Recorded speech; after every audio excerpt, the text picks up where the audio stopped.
Hi, guys. Ooh, Snark, thank you so much for the host. Let me start from the top. Hi, Slay. Hi, X.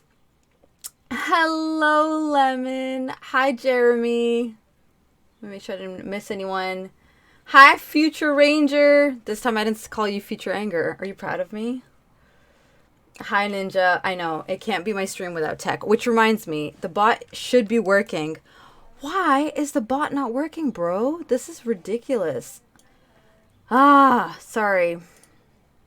Generate token. Sorry. I'm so sorry. I'm such a professional streamer right now. Bots. Let me get... Y'all ever forget your password because there's so many damn ones that we have to remember? Because that's what I go through right now. Twitch login verification. Okay. Does that work? Was incorrect. Oh, sorry. 1 second. Hello. My God, sorry. I'm going to get it eventually. One day. I'm not a bot, bro. Like, yes. Solve the puzzle so we know you're a real person. Oh my God. Touch the arrows, roll the ball. What? Oh my God, this is so silly. They're making me, roll around a ball with animals on it. Good, 12.8 seconds. I'm sorry it took me so long. Why have... Now they're sending me a code again. Oh my God, this is like stressing me out. I'm sorry, guys. Give me like 2 seconds, please. Re-verify login. I'm trying to just get a bot going. Like, I don't understand why this is so hard. I really don't get it. I'm so sorry, guys. Oh, Raven should be on a quest one day on the talk show. Should be a quest one day. Raven Bro should be a... Listen, I asked my brother if he wants to be a guest on my show, but he was like, not interested. JK. He's just said he just doesn't feel up to it yet, but one day. I guess we're not gonna have a bot today, guys. Well, you tell Raven Bro. Oh, look, something's coming.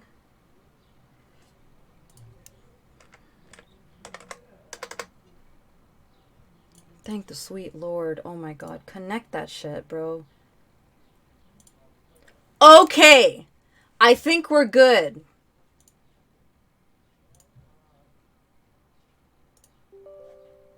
Possibly. Whoa, what the hell? I brought... Okay. Oh, I broke something. There we go. Whoops. Whoa. Oh my God. What's happening? Oh, hi, Dashni. I'm sorry, my face is covered now. I don't know what to do. 1 second. Okay, there we go. Okay. Oh, thank you so much, Justin.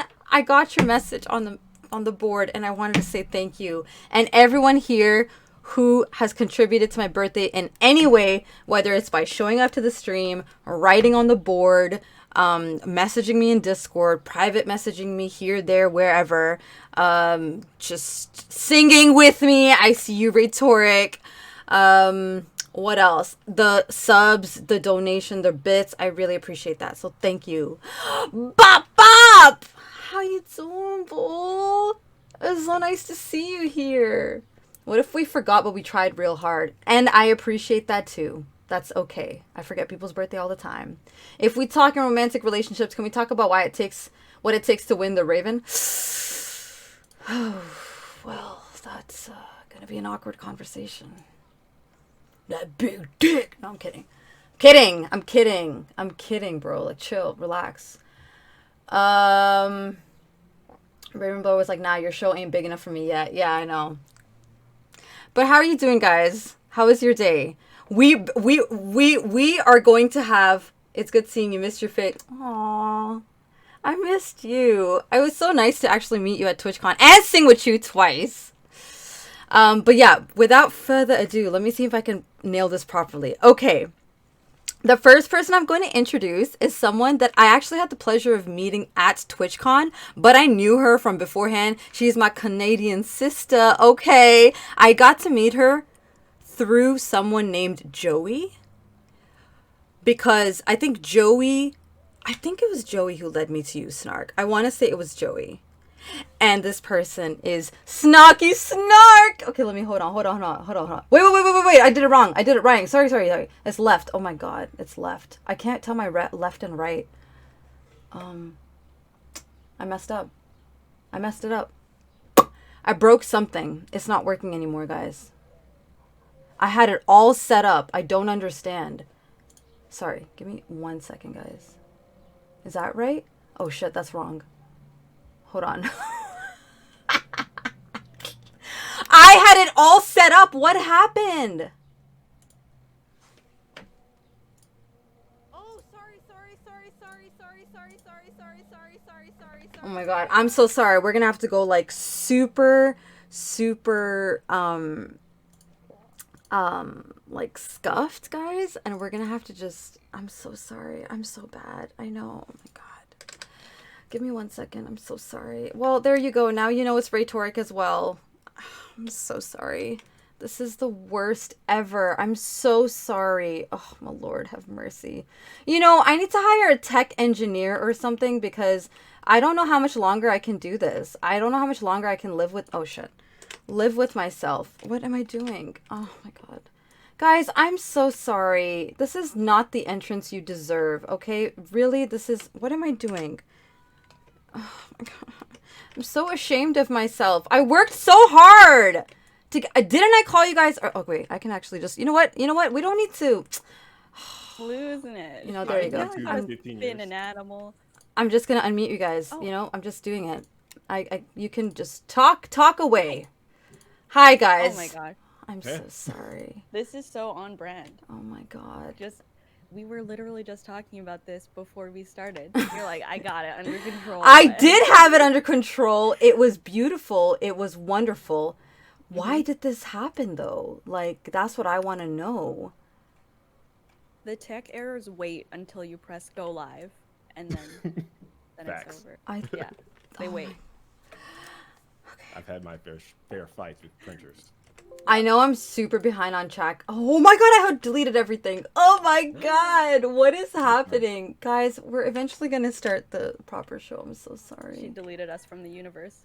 Oh, I'm back. It'd be like that sometimes. It'd be like that sometimes. This is just a be like it is, but they do. But oh, I'm so sorry. Is that better, Mike? Also, hi, Mike. I'm so sorry. I deeply apologize. I owe you guys mango milkshakes. You know, God willing, y'all come visit me in Toronto. I owe you mango milkshakes for sure. Oh my goodness gracious.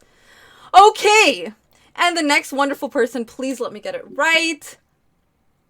I met through Twitch Sings, actually. And then, okay, we met through Twitch Sings. Then we started playing League together, and I don't know, like, ever since Rhetoric just, oh, well, I said the name, Rhetoric joined the Discord, and we just became closer, and we have great conversations, and here is Rhetoric.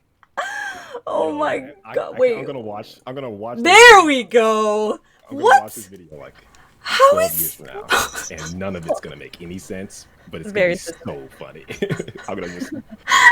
I'm gonna be old and geriatric, knees blown out, just rocking back and forth. You're just cackling. I might die from it. I might actually die from it. Ah, it's too funny. Ah. That's not funny. Hi, I'm sorry. Nice to meet you all. Hello, hi.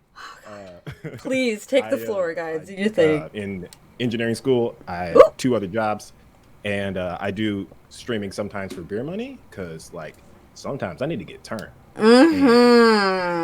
It be like that. So,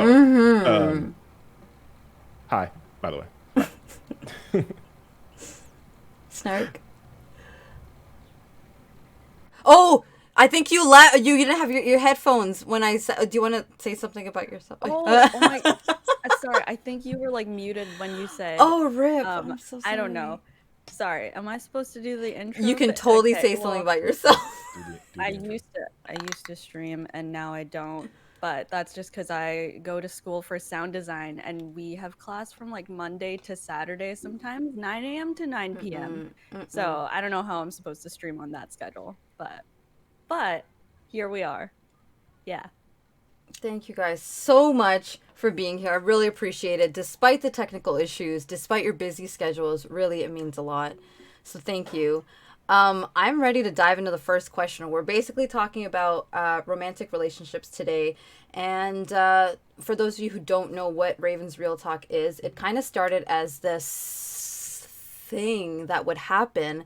It wasn't a planned thing. When I first started streaming, I would just be gaming, and then certain scenes in games would spark questions, and there would be these like deep conversations that would come out of these questions. And then it just I think I just kept doing them on my stream. And then I always said, like, you know what, we keep it real up in here, I keep it real and all that. And then it became Raven's Real Talk. So and then I started having specific streams dedicated to Raven's Real Talk, where we would have some questions and we would just discuss it with chat.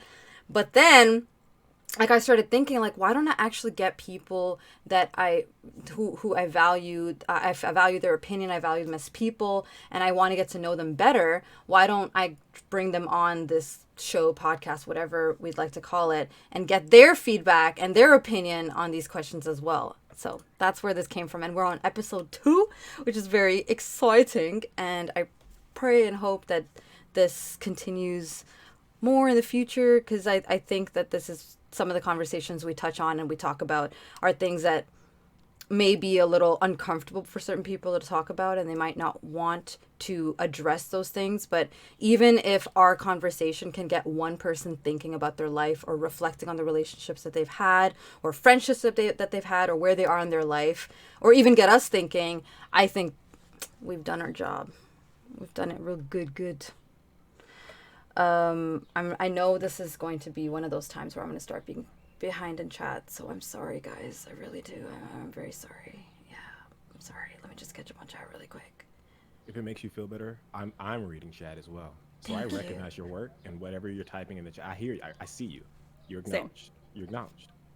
Y'all see that? Okay, that's why I got these wonderful damn scrumptious peeps up in here. Throws rotten tomatoes. Oh my god. And why would you throw me lychees, X? You need someone like TC in the background with you. I do! Help me, please! Help me! What was your first topic for the first episode? The first one was self-improvement. Oh, okay. Yeah. That's a good one. It was a very enjoyable one. Well, yeah, I thought it was what I mean by enjoyable is that we did talk about some heavy things that people have been through in their life. So I'm not saying like I laugh at your pain, but it was more like enjoyable, as in like I learned so much more about the people that I had on the stream. It was Mega Shank, it was X Creational, and it was I Am Hadriel, which are all wonderful people as well.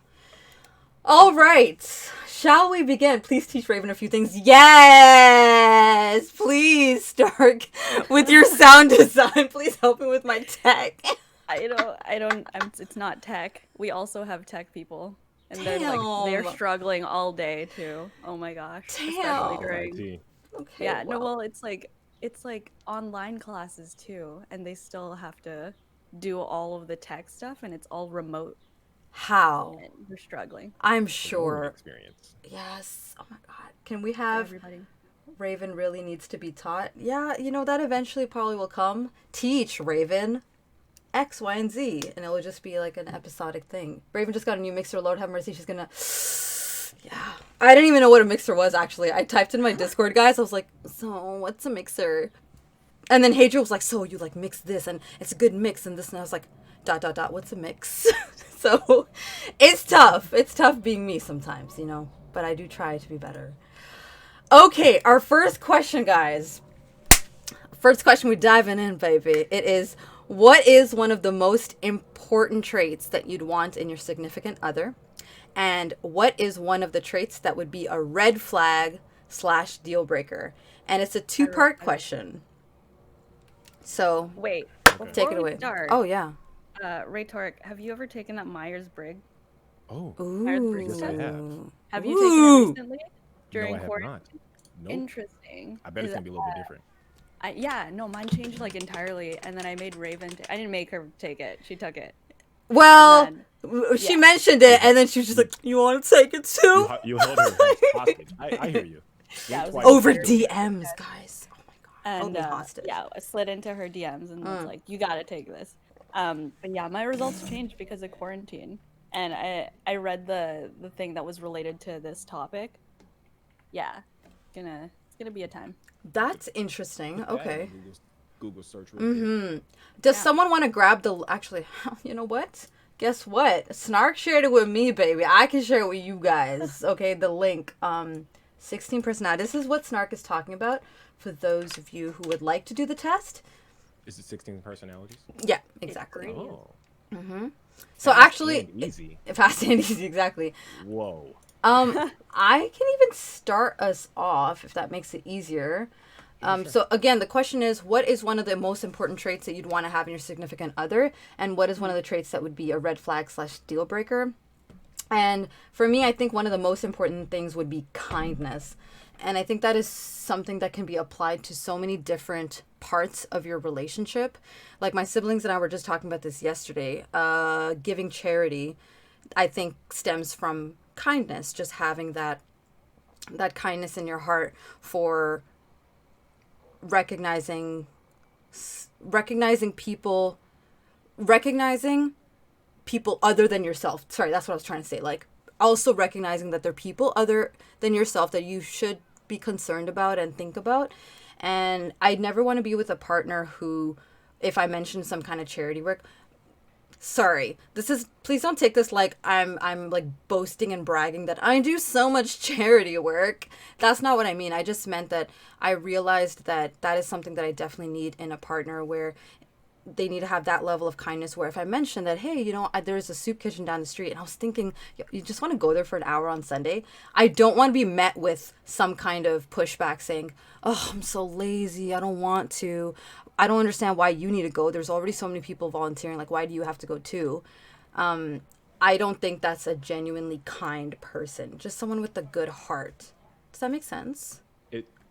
You're talking about empathy, is what you're talking about. Yeah. Empathetic partner. Like an empathetic. And the reason I didn't say empathy, empathy is because my bad thing was lack of empathy. That's what would be a red flag for, yeah. Yeah, you can't define it with the I got you. Kind of broad in the So I want someone kind and not someone unkind. We're going to say empathy, and then we'll have everyone else use thesaurus.com. Exactly, yes. Thesaurus.com, type in a different word for empathy. Yeah, I think a deal breaker. Okay, you know what? I can change it up. There are so many things I don't want in a partner. I think a red flag or deal breaker would be someone who's like, So many things. who's like, oh, what's that thing? They're like impulsively lying. Like they don't even Habitual liar. realize that they lie, but they lie.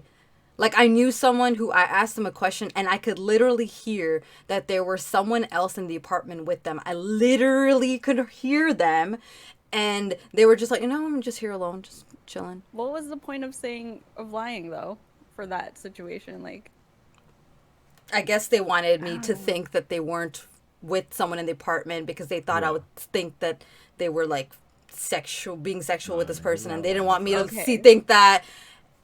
Bro, like first of all, I wouldn't have automatically thought that, so you didn't even give me that decency or like that respect to just make up my decision by myself. You just assume 10 steps ahead, like she's gonna think this, so I'm gonna lie. Also, lying's not the way to go about it, bro. I mean, it doesn't even make sense. No, it doesn't. it doesn't make any sense. Just Is he tell allowed me. to have, like, people You're- in you his, does his mom not let people be in his room after 6?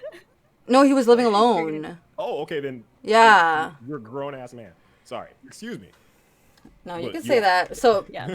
I think those two would be my things. Okay. Snark, you want to go ahead? That goes hand in hand with mine. 'Cause that was like communication. Ooh. So that goes. It's like lying. What's the point? And then so the opposite of that would be like passive aggression. It's like we're not mind readers or anything.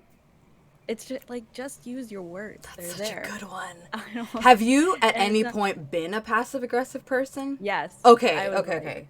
So passive aggressive, like Yeah, that was my entire life. And I would get angry at people because they couldn't read my mind. Yes. It's like unfair. But yeah, And what obviously helped you learn, like, to grow from Yeah. that? You grow yeah, up. like you said, use your words. But what helped you get, like, past that? Oh God, I don't even know. It's like I felt like I just woke up one day and was like, "You're being dumb, so stop." And then yeah, it wasn't like I felt like it wasn't like a slow incline. It was just like a snap, and then like so many parts of my personality changed one day. I love Yeah, that. Are you like I that don't know. generally? Like, if you commit to something, you don't have to gradually get into it. You can just quit cold turkey, or like start fresh. Yeah, actually, it's never like a slow build. It's just like And a that's really good cool. morning. Yeah, I know exactly what you're talking about. Yes. like waking up. Yes, like waking up the next day and just being like, oh damn, like, ooh, I'm not a good person. And you're like, I can't be doing that. Right, It's right. like it's like the night before you were like thinking about that thing you did at summer camp, and you were like, oh my god, who was I? And then you realize, oh, now I'm that person again, and you gonna have to switch some stuff up. And are you like that too, right, Tori? No. Oh, okay. I was like, okay. I was like, damn, both of you. That's really rare. That's really cool. It has happened sometimes though. It's Yeah. usually not that serious. It's usually like I should be putting waffles in the morning, like stuff like that. But like, nothing that serious. I think my big trait for a significant other would have to be teamwork. Like, a relationship isn't a solo act. We have to be willing to work together. We have to compromise on some stuff. We have to build each other up sometimes, and that's not going to happen if we aren't willing to work as a team. You know, Yeah. it's like when there's not teamwork in a relationship, it feels like one person's trying to hold the whole relationship together. Oh, it's exhausting. It's like they are So just exhausting. it's like gluing over and duct taping as best as they can this relationship to stay together. Because the other person's not giving, or they're not willing to work together or compromise on anything. And that builds up conflict, starts arguments, emotional chaos, and then probably resentment. Conflict, like, yeah. That could is have been what works for me. avoided. That could be avoided with We're just. gonna have to work together. If Yes. you're not ready to work together, deuces. Yeah, Uh, fair. And I think my biggest red flag is a potential partner that is not open-minded. Like, that's a trait I can't deal with. And I'm not talking like, when I say open-minded, I'm not talking about like, oh yeah, they won't go on bungee jumping. Like, they won't switch their nutritional diet. I've heard kale's really good this year. Like, I'm talking no willingness to try new things. Okay. No willingness to learn new things, or even to have your mind changed on a topic. Like, how we're going to be different, unless I'm literally in a relationship with myself, and I am, because I'm single. But like, if I'm with a partner now, we just gonna have differences, different interests, desires, truths, goals. Like, and if we are not willing to be open-minded about what the other person is feeling or saying or their experience, I don't know, like, we're not going to be able to communicate. It's just not going to work.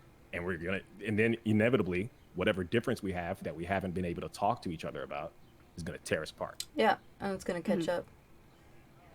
And like, I can't, I'm not about to start a relationship if I can't talk to you about things that are important to me. Right. I feel like the mindedness stuff has to do with like a massive ego. Like they think everything that they know is correct, and they don't feel like they need to change or grow. Yeah. So I feel like it just stems from that, which is just another point of like So that's another red frustrating. flag. Yeah, Like a super ego. that is Big, so big ego. Yeah. frustrating. Big ol' ego. Non innuendo. Yeah. Big ego. Big ego, exactly. And I think it's a good point that you mentioned, Rhetoric, about we're going to not see eye to eye all the time. And that's okay. That's healthy. We are completely two different people. And I think that's so important to keep in mind, because there are so many people out there who think the perfect relationship is when you see eye to eye on everything. But let's be real, that doesn't really exist. You have two different people coming from two different households, different experiences. They've had maybe like 26 years, depending on when you've met, 26, 21, 28 years of experiences without you. and you're trying to catch up to their story and figure out all these missing details that you're trying, or like these details that you're gathering, there are going to be things you don't know about that person, and that's okay. And you might not always see eye to eye, but it's about communication, what Snark said, and what Ray Tork said, working as a team. You're not working against each other. You're both working together to help make each other better and make the relationship better. Honestly, sometimes I feel like, okay, y'all gonna hate this, but I'm gonna say it anyways. And I say this about myself too. This is real talk. This is real talk. Here it comes. I don't think relationships are... Okay, hold on. I don't think relationships are complicated, but I do think that they're difficult. And what yes, and what I mean by that is, I say this about myself, that I don't think I am I think I am simple to please, but it's not easy to please me. Because, and what I mean by that is that I will lay out the floor plan for a successful relationship with me. What I need from you to be successful in this relationship, I will tell you. But if you don't deliver and you're not putting in the work, it's not going to work out. And I think that's what relationships are like. It's quite easy to have a successful relationship, but it's quite simple to have a successful relationship, but it's not easy because you got to put in the work. Does that make sense? Did I explain that? Okay. But Yes. Right. Okay. Yes. You're going to have to put in effort into the Yes. Yeah. I was going to ask in the beginning. That effort is simple. So you said like kindness was the Yeah. number one thing. Yeah. Do you think it's easy to be kind?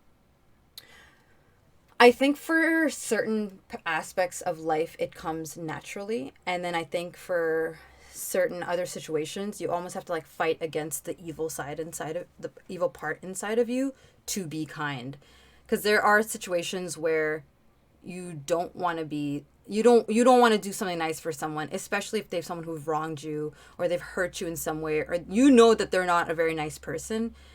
But sometimes you have to like fight against the feeling of wanting to screw them over, or wanting to just give them that stank face or whatever, and just be like, I'm gonna be the bigger person, I'm just gonna be nice to you because you need me in this moment, or because that's just the right thing to do.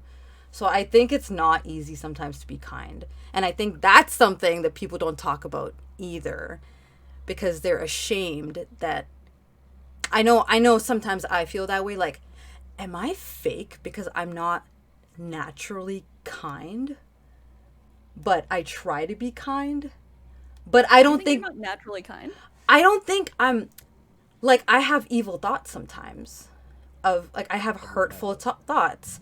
So for me, I question myself, like, does that mean I'm a shitty person? Like, I'm just not a kind person. Like, I don't have a good heart. And it's so hard to talk to people about that sometimes, because they will look at you like, oh, I think the standard for what a good person or like a kind person is set so high and unrealistic sometimes, that when you do have your own evil thoughts, you're like, got it, I'm not a kind person. I'm actually not that. You know what I mean? But you have to kind of, I think what I've realized is that what makes you a good person is that constant fight against like the dark inside of you to be a good person. Mm-hmm. I think that's what makes you a good person. You're not succumbing to the bad thoughts, the darkness, the hurtful thoughts that you have for people. And you're actively working against them, being like, no, I want to be good. I want to be better. Like, not to get all like Teen Titans on you, but Raven in the Teen Titans, that's what she does. She like inherently, she's supposed to be evil because of her dad, but she's like fighting against that all the time. And that's why I relate with her so much. I think that's such a beautiful story, and the character that was created. So I think that was such a good question. I don't know. What do you think? I think that's not even a fair question, to be fair. It's you just asked a huge philosophical. I know I did. That's why I didn't ask it right away. Is it easy to be kind? That's a really hard thing to answer, because the answer is different for everyone. Because it's like a meter, or how the part. Sometimes it's easy to be kind. Sometimes it's easy to be empathetic, because you lose nothing from the situation. You don't lose time. You don't lose food, water, profit. It's easy. You don't have to compromise And anything yeah, sometimes. but the hard part of it is when morally you want to give or be kind or empathetic or do an action that could help another person.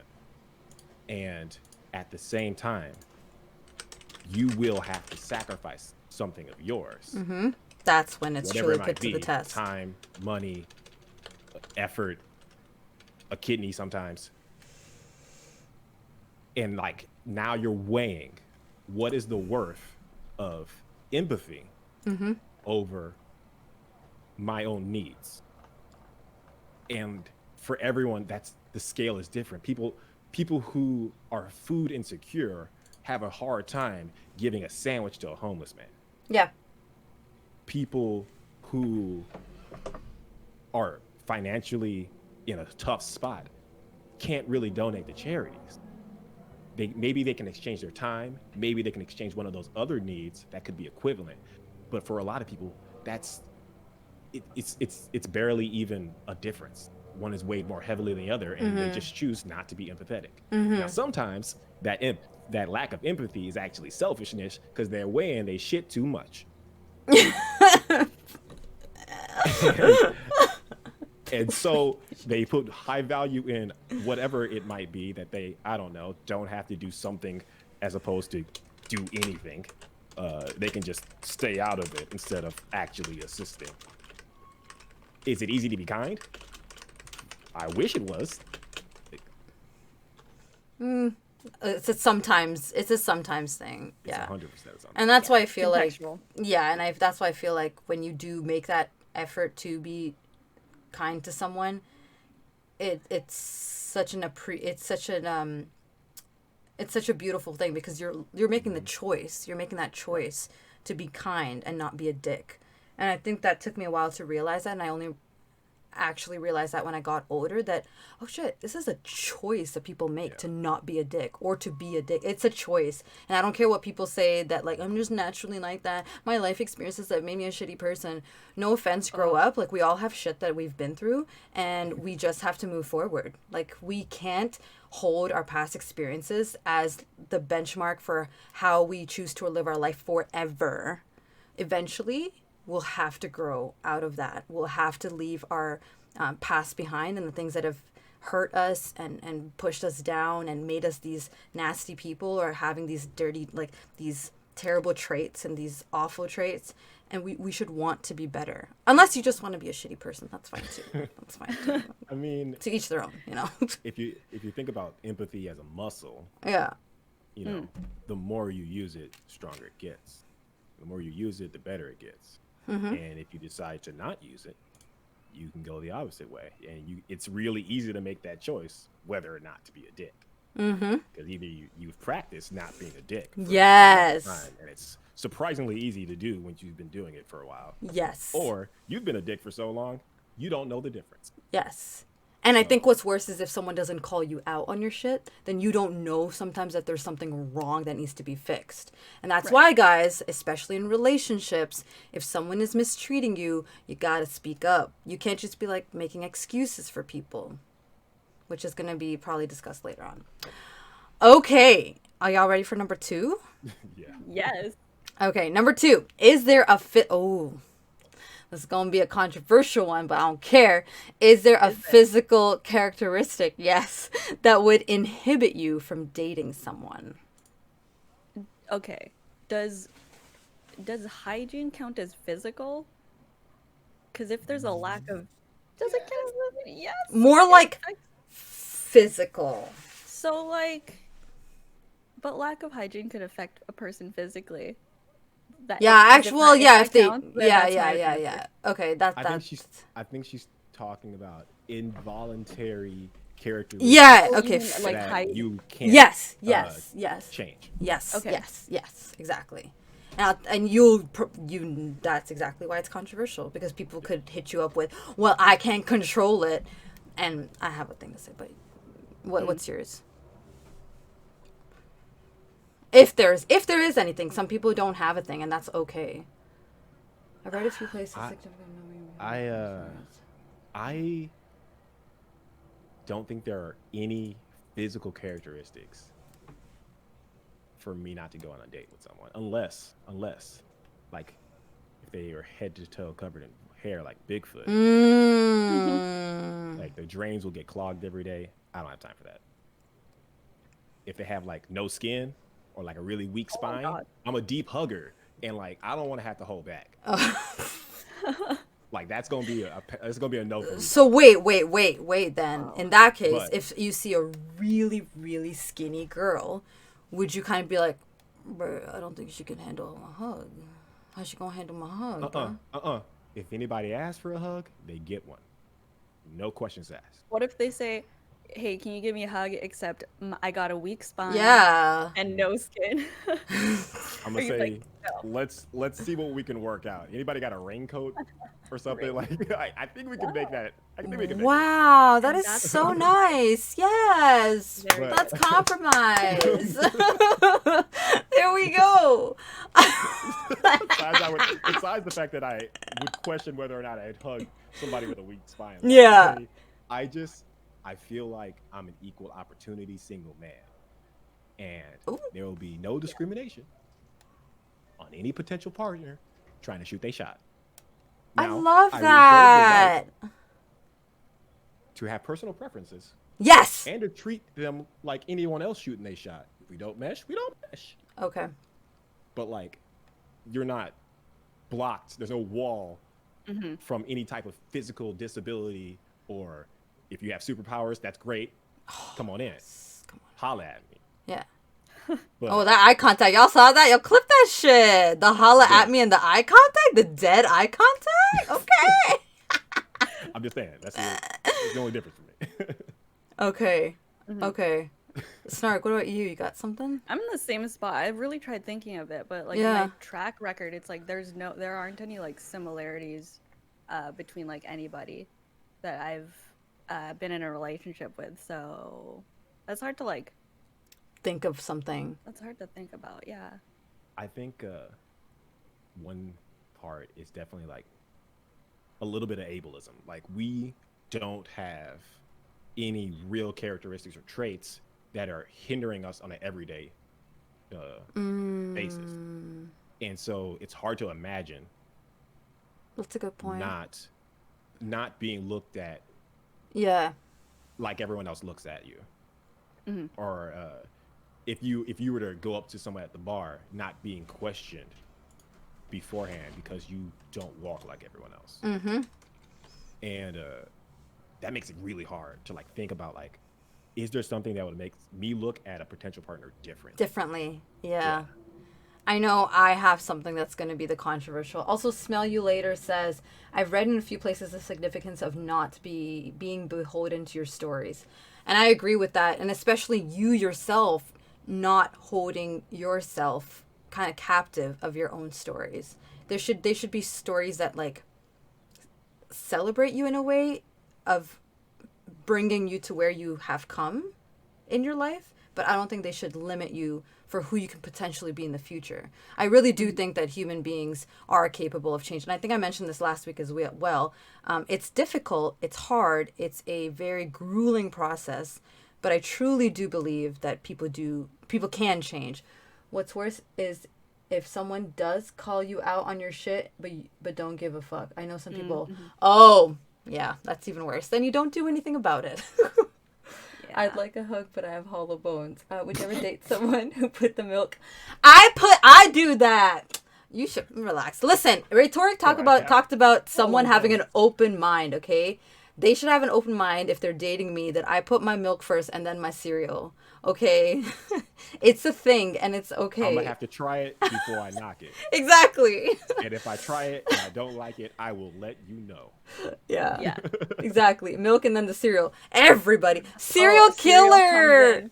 Thank Comes you in with the so cereal. much for your birthday message. I really appreciate it. I really Oh, like yeah. that. Thank you. He's a serial. He would know. He would The know. serial killer would know. Appropriate name. Exactly. Y'all out here cereal backwards. 100% would be. Stop. witness, Smell you later. an Stop. expert in the Personal court. preference. It but is a I do personal cereal first. preference. And that's okay. That's okay. I still like and respect you, even though you do it differently than me. You do it wrong. I wasn't gonna say that Based, there's a difference out loud. between and accepting Hitler. Oh my god, do not compare me to Hitler. That's absolutely awful. Oh my Oh, good goodness. But what I wanted to say is my controversial thing. I still like you even though you're doing it wrong. Yeah, or even though I'm a serial. What would you say, like psychopath or something? I respect your right to be wrong about cereal. Okay, I will. I will take that. That's okay. As long as we can still be friends, guys. My controversial thing is okay, hear me out, guys. Hear me out, right? Hear me out. Just have an open mind, like Rhetoric said, please. And I talked about this on my stream before. I'm gonna talk about it again. If someone is overweight, I can't do it, and there's a reason for that.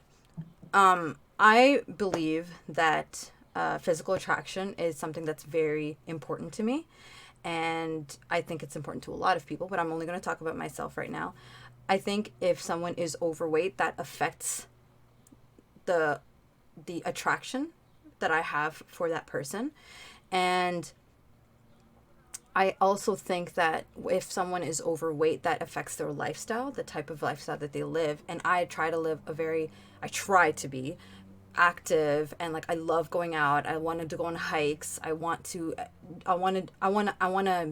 do so many things that probably require a lot of activity. And from my experiences that I've met with people, the people that I've met with, the people that I have talked to that are part of that are overweight, that affects their ability to do a lot of things, in the sense that they feel lazy a lot. They feel very tired and sleepy easily. They don't really enjoy physical fitness and activities. They would not be, they normally are not very excited or interested in those types of things. And I don't think that's, and the example I always give is we are all entitled and allowed to have our preferences. And I think sometimes the society that we live in makes us feel bad for having the preferences that we have. Sometimes it's almost like you're shamed for having the preferences that you have. Like if I like a certain race and I find that race really attractive, that doesn't mean I'm a racist person. It just means that I have a preference, and everyone is allowed to have their preference and their attraction to someone they're planning to spend the rest of their life with. Hello. So that's my controversial bit, and I think the people who truly know me will not take that like fat shaming or anything like that. But there are people who will probably take this out of context and be like, "Oh, got it. She hates fat people," and that's absolutely not correct. Snark, is there anything you want to say? I was gonna say I completely understand that, because like you play volleyball, you're very active, and you said something about like if it like hinders just the growth of a relationship, or if somebody has to hold back on a certain aspect of their own life for somebody else. Like we talked about how there's compromise, but then there's also drawing the line between is this affecting my life in a way that I don't What's want healthy it for to? you? Yeah. Yeah, exactly. Yeah. So I completely understand that. Yeah. For sure. And I think something that I can add to that is the example I usually give is that if someone, let's just say someone has always dreamt of a girl with big boobs, and they just love, that's like the most, like the biggest turn on for them. They don't care about the butt, they don't care about the face that much, but like you gotta have a nice chest. And they leave me for that, and they have an open, honest conversation with me and be like, listen, you're an amazing person and I think you're great, but for some reason there's just this thing, like I cannot move past that. That's like the biggest turn on for me.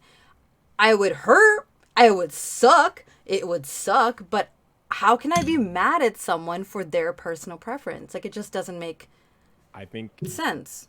I don't think you're being clear enough, and that's the problem what I have with what you're saying.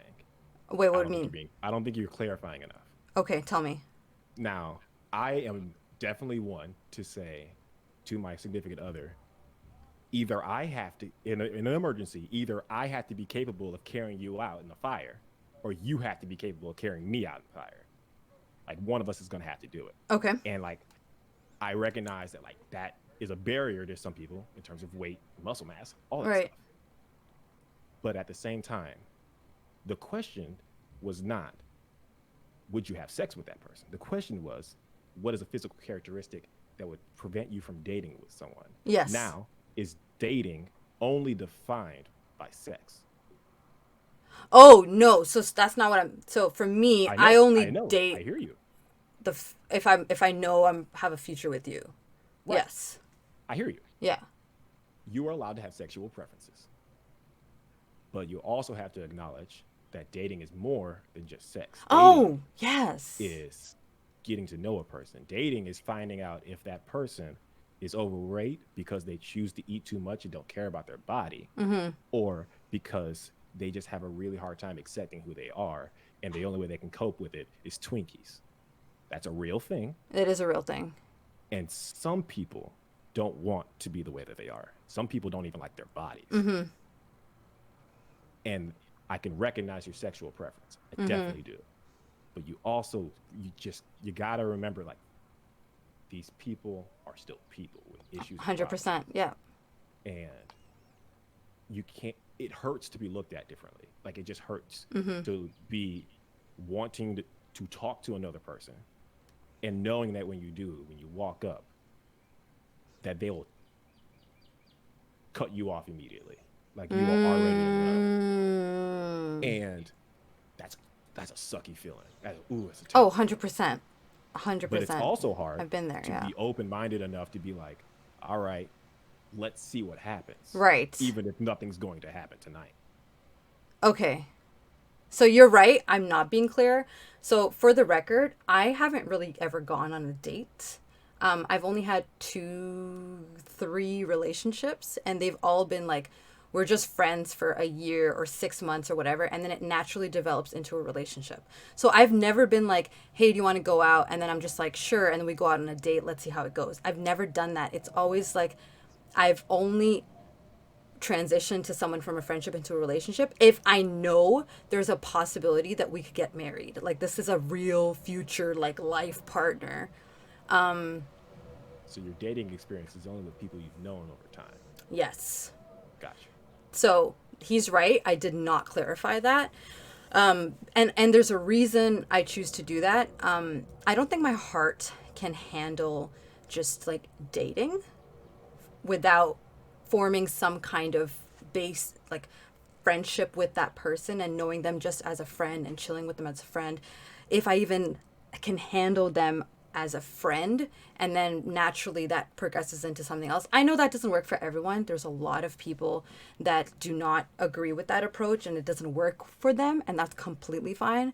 But that's been my track record, and I'm cool with that. Like, I'm fine with that. I can understand that. Yeah. So for me, that's where my thought process was coming. Like, if we're friends and I know your lifestyle and I know that you're okay being overweight and you're cool with that, and that's like your life and you want to be like that, don't be upset with me if I say no, because I have a right to want who I want. And if, for example, your weight or your for me, for example, my body is something that doesn't work well with you, or your body is not something that works well with me, that is something that I want people to acknowledge and not feel bad about it. Because sometimes we're only told to, like, beauty's on the inside, and I agree, but physical attributes are important as well. At least to a person like me, physical appearance is very important as well. Does that make sense? I got you. Yeah. It makes sense specifically because of your experience. Right. Okay. Question, would you ever... Okay, sorry. I just said the question. I'm just catching up on... Is that a Tracer mug snark? Is it? Yeah. Oh, that's cool. I'm banned off of this game though, so I mean. I'm sorry, what? You're actually We've banned? gotta come back to that. You haven't met me as the I'm most kidding. active overt person in the No, world. but I am banned, like permanently. What did you do? It wasn't me. That's what they all say. Yeah, what happened? Is she about to go to trial? Yeah, what the hell? That's a later topic. Okay. What if I'm overweight because of extreme social anxiety and Noble to help me out to do things? Would you be open-minded enough to help me with my anxiety and help me get out more? Or would you just push me to the side because I'm overweight, not even consider... See, that's different because... So let me tell you guys something. I have been in situations where someone has told me they're struggling with something in their life, like their own, we all have our own inner demons that we're facing, right? So he had his inner demon that he was facing, and he's like, I need help with this. So I was like, totally down to help. Let's do this together. And at the end of the day, when it didn't really go his way, or he didn't get the results he wanted, he put that on me, like, I did this for you. I was trying to be better for you. And I realized he didn't want to be better all along. He was just trying to fix himself for me, which twistedly sounds cute and sounds nice and stuff, but you got to want to be good for yourself. You got to want to be better for yourself first, so that you don't come at me with this bullshit like, I did this for you. Don't give me that. You were trying to improve for yourself. You should want to improve for yourself. And then, yes, for me too. So my experience with that would be, I would be so scared to get in a situation with someone where they're working on something.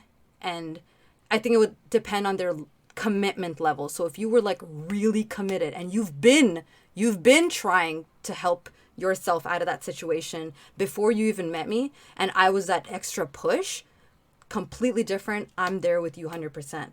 But I don't know, my experiences have kind of scarred me in a way where I don't feel comfortable initiating a journey of fixing someone. Does that make sense? You need to have already be on that journey by yourself, and I just help you along for further. Can I ask a hard question? Okay.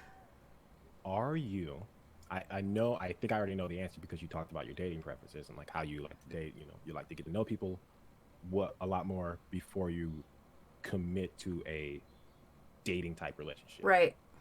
But is it hard for you to invest the amount of time and relationship effort into a person that you've only met a couple times versus nurturing that head over heels feeling by knowing this person for a long period of time? Okay, one more time, please. Okay. Example. I'll give an example. Some people, they get that bubbly feeling after 5, 6, 7, 8 dates. Okay. Now, you didn't know this person for very long, but you took the time to explicitly go out and try to get them to know them over a period of time. We call those dates. Okay. And we're assuming we're not friends or anything like this. Just this is right. Somebody set you up with somebody else. Cool. And some people get that bubbly feeling. Yeah. Like 7, 8 date, right?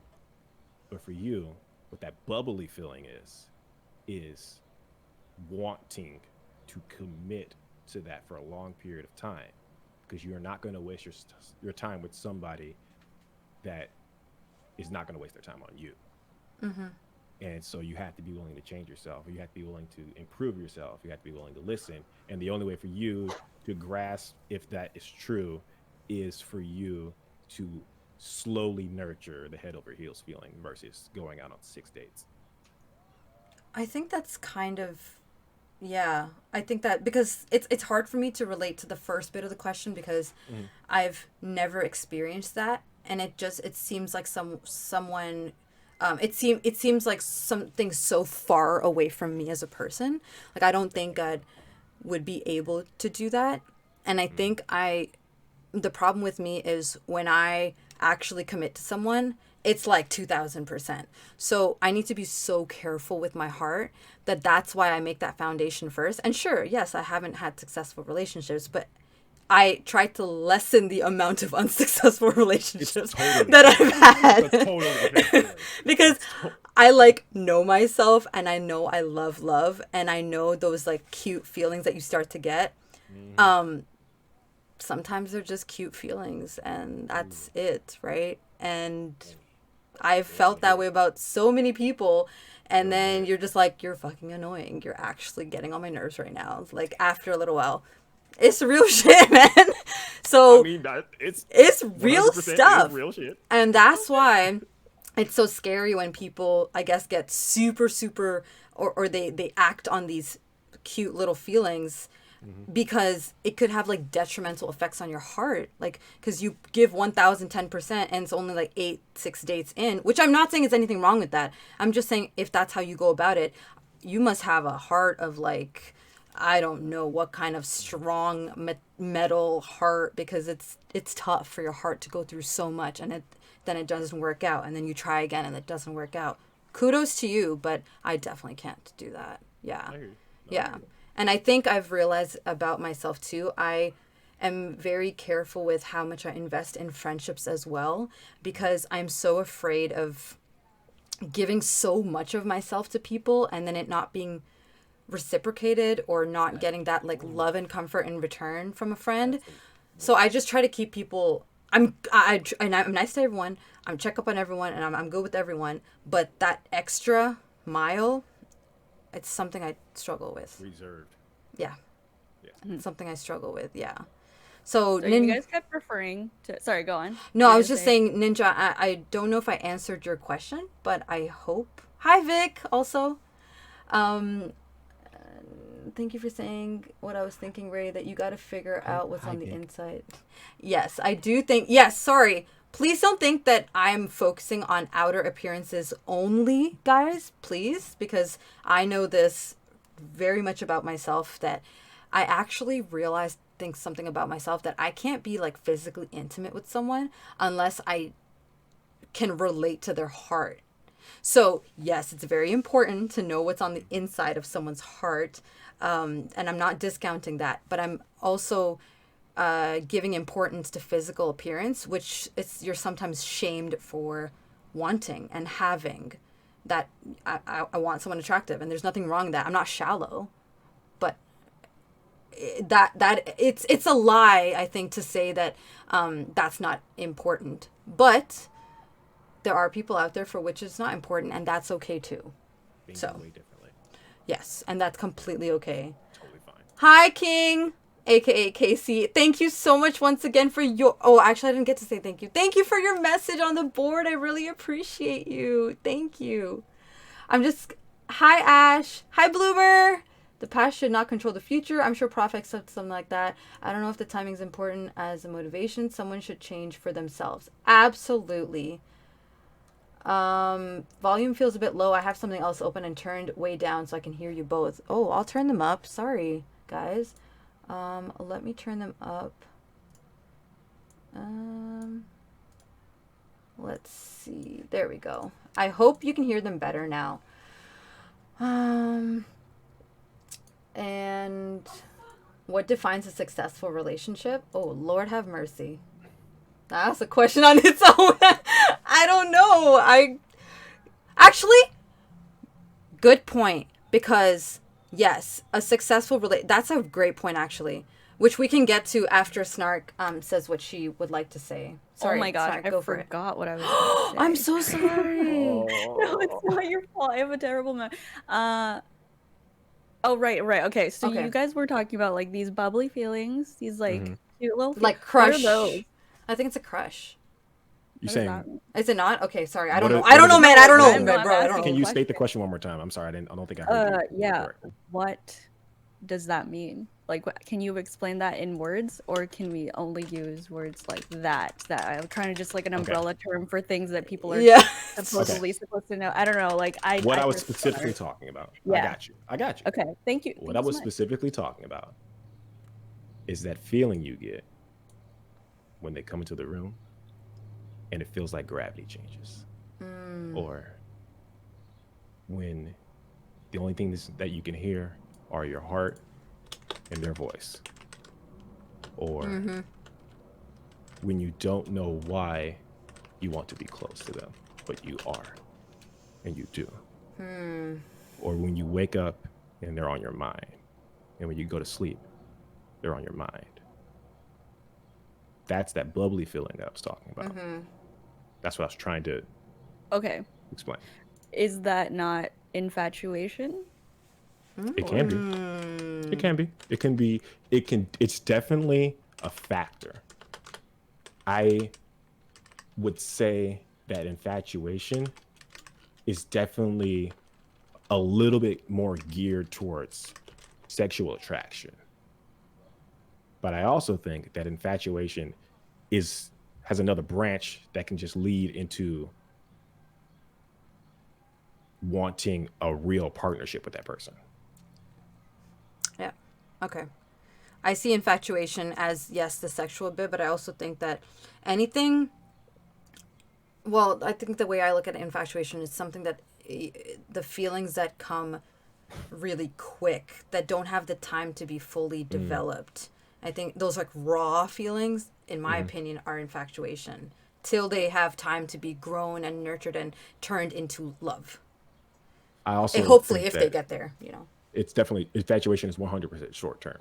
Yes. It's if you don't have that feeling after 2 months, Yes. Yes. if they don't call you or text you for like a couple weeks, And you're like, I'm good. and then you just kind of like they come up again, and you're not like, oh yes, Yeah. yes, yes, Yeah. and you're just like, oh dope. That might just be infatuation. Does that answer your question, Snack? Yeah. Okay, I'm just cool. not familiar with it. Yeah. That's totally That fine. whole thing. Yeah. Yeah, I it's think. amazing. Ooh, it's amazing. The Yeah. feelings. It's probably It's only happened like maybe one time. Yeah. Can't be sure. I'm not tallying it down or I'm just anything. glad you're not trying to look for the next fix, because that's dangerous. That is very Getting addicted to it is dangerous. dangerous. Yes, Yeah. it is. Yeah. Yeah. Zilla, thank you You're so good. much for that gifted sub to Vic. I appreciate that. You know the drill. I'm going to be doing 10 exercise reps as a thank you. Yeah. But after we finish the Ravens Real Talk, thank you so much for spending your hard-earned money on supporting my channel, Zilla. I really do appreciate that. Thank you. Thank you very much. She got it Good wrong. looking out. Read it again. What? Read what? Zilla. Oh! I'm so sorry. Zilla, thank you so much for continuing the gifted sub. Thank you. Thank you for continuing to sub to the channel. Thank you. I'm so sorry. I can't read. Thank you. I don't know. I read gifted sub and then Vic and then Zilla and I put that together. I'm really sorry. I'm very sorry, guys. God damn. Okay, well, you know, that's just how I do. I'm very sorry. And we're going to move on to question number 3. Yo, Oh but my shout out to Lord have Zilla, though. mercy. I see you. Shout out to who? Shout out to Zilla. Zilla Manila, exactly. Yeah, exactly. Hi, Moosh. Oh my God. Are you guys ready to play Valorant soon? I cannot wait. So excited. God, I'm so bad at that game. Listen, I had It hurts my feelings. actually, you were so good. What are you talking about? No, so I only start playing good when I get so angry, but I don't want to get to that point, you know? Like, Ooh, now why for she was some reason, banned. I can only I get get kills it. when I'm mad, and I don't want to Yes. be mad playing a video game, so I'll just be bad the whole time. You know what I mean? That's the trade-off for you to not, Yeah. like, for your mental health, basically. Yeah, I need to not. Yeah. Okay, Oh I my get goodness. If that. I take this too seriously, everyone's gonna regret. Everyone's good. Yeah. Third question is, when is a good time to tell your significant other that you love them? Is there such a thing as too soon? And what does it mean when someone says it first, if anything? If Significant anything. other, so you're like already In a relationship with them. Yes. Okay. Well, I guess for the purposes of this conversation, we should identify what is a relationship. So we're talking, or I guess that's a good question. What is a how relationship many- to you guys? What constitutes a romantic relationship? Is it the label? Is it like we're now dating? Is it the length? Is it what you've been through together? What makes it like we're in a relationship? I personally think it's like a verbal agreement, like everybody's on the same page, here's what's what. It's not like okay, so we've been on like X amount of dates, that means we're like In a couple. relationship. Yeah. Yeah, Okay. like no, I don't. It's because it varies between everybody, and there are so many situations where somebody is like, "Oh yeah, this person's my girlfriend or boyfriend," and like the other person had no idea the entire time. They're like, when did we date?" And then When did this go from like dating to a relationship? Who knows? I hardly know. So when do you think is? Oh, sorry. Go for it. I think this is how I measure it. Is we have been on dates. We have knowingly wanted to romantically get to know each other. Like that is a verbal agreement. Which is what you think dates are. Right? Okay. Exactly. And after whatever amount of those dates that we've been on, you are still a little bit afraid to pee in front of me. But like, if I'm in the same room, just like one wall away, you're like, whatever. Like that's when I know that like we're tipping into commitment. Like that's the tipping point. Okay. And then you would need to have a talk, or that's just like. Oh yeah, I mean obviously. Oh, okay, so the talk. Okay. Feelings. Okay. I thought that was just. Okay, was out there already. so the I love you would happen around that time. Oh The no. pee time? Okay. No, okay. sorry. That's a whole. That's okay. Two different questions. So when is a good time to tell your significant other that you love them? Because the reason I'm asking this question is because I've had so many people talk about like the timing just needs to be so intricate and right when you say the three-letter word. Three words like I love you. And does it mean something when one person says it before the other? So I'm like curious, like, is this something that people think about a lot? I think, I mean, timing's weird, doesn't really like exist. But like when it comes to saying something like that, I think it has to be at a point where when a person says it, they're not like expecting it to come back to them. They just say it because they want to express their feelings. So it's like they're not like, okay, now you say it. Oh, I Now love it's your that. turn. Oh my No, God. it's like this is just how I feel, and I just have to let this other person know. So then they do it. Yeah. So when it comes to timing, it's like that depends on the person. Okay. Yeah. Yeah, that makes sense. So it's an individual thing. Each person will have their own time, and when a person says it first before the other, what do you think that means, if anything? Or do you think it doesn't really mean anything? It doesn't mean that they love them more or they're more serious than them or whatever it is. I wouldn't necessarily. Sorry, guys, 1 second. Sure.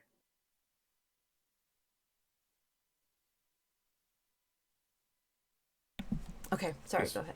It's a hard question. Wait, have you guys ever said it though? Yes. Oh, yeah. In a non-platonic? Yeah. Yes. Yeah. Yes. And sorry, if you haven't been in this situation, this is like hypothetical. You can just answer it hypothetically. Yeah. Mm-hmm. If you haven't. It actually, what Snark said leads a little into my next question, so we can always come back to the next question after Raytor. Yeah. No, I thought she was gonna talk about too soon. Oh yeah. Oh, too soon. Yeah. If there's such a thing. Oh, and if it means anything, if one person says it before the other. Oh, yeah. I wouldn't necessarily say that means that they love them more. Mm-hmm. I think there's a level of bravery that has to do with it. But in terms of like actual deep feelings, I don't know. If just saying it first means that you love them you more. mean it more. Yeah, or you mean it more, yeah. And some people sometimes just like don't even say it at all. They'll just express it through action, which, depending on your love language, it could still work. Yeah. Like some people just like words mean nothing, and it's all just action. Yeah. Like that could be one aspect of it. But yeah. I love that you mentioned that the language of love bit, because there are some people that need to hear it. Yeah. Please say it, and if you haven't said it, I guess you don't love me. And then there's some people who are just like, he shows me or she shows me that she loves me or he loves me, and I'm good with that. Like, that's enough, right? And it's important to know your language of love and how you want to be loved, right? How you give it and how you want it, because they don't always have to be the same. Sometimes you give it differently than you receive it, and that's okay. We just gotta know that about ourselves. Yeah, Rachel. Okay. Yeah. Okay. First point, just if I had to make a statement, like if you had to remember one thing from all the bullcrap I'm about to say, just this one. I think that a good time to tell your significant other that you love them is when you feel comfortable that your partner will accept your feelings and take them seriously. That is the moment that it is okay. That and beyond, from beyond that point, is those are okay times to say I love you. Mhm. Because anytime before that, it's a little too soon. They're gonna at least think it's too soon because they they're not at that point yet of commitment or whatever it is Yeah. their barrier is to take your feelings, absorb them, process them, think about them, and to respond to that. Like a lot of people don't do that. They hear you, but they're not listening. So you definitely have to, gauge that with the person that you're with. Yeah. But at the same time, I have definitely said I love you too soon. Ooh. And Yeah. when did you realize it was too soon? In retrospect, after the relationship was done, or like right after you said, you were like, I done goofed. I knew it was too soon. But you just wanted to Like, say as it. was coming out of your mouth, you're like, no. Oh. It's okay. It's a little bit more complicated than that. I promise Okay. it's more complicated than that. Yeah, I didn't just totally. say it all willy-nilly. Yeah. It was okay. How do I explain this? Oh, just explain it. Okay. Freshman year of college, August 26th, 2011. I just finished listening to Beyonce's 4. The whole album. It was beautiful. Maybe I was feeling myself a little bit. And I I was walked feeling down. myself a little, okay. I walked down the stairs from my dormitory and I Damn. bump into this girl. We're just gonna say her name is Jane. Her name's not Jane. But We're you've gonna say her been, name is like, Jane. you know just for a Jane? proper noun. You knew Jane? Yeah. Okay. I'd never met Jane before. And I still remember what she looks like. She was wearing a white and black polka dot dress. Her hair was all over the place, but like in a cute way. And she said, I'm sorry. And I forgot how to talk. And she walked upstairs. And since that day, every day, I have thought about her. Every day, I go to sleep and I think about her. What? And I am so tired of that being it.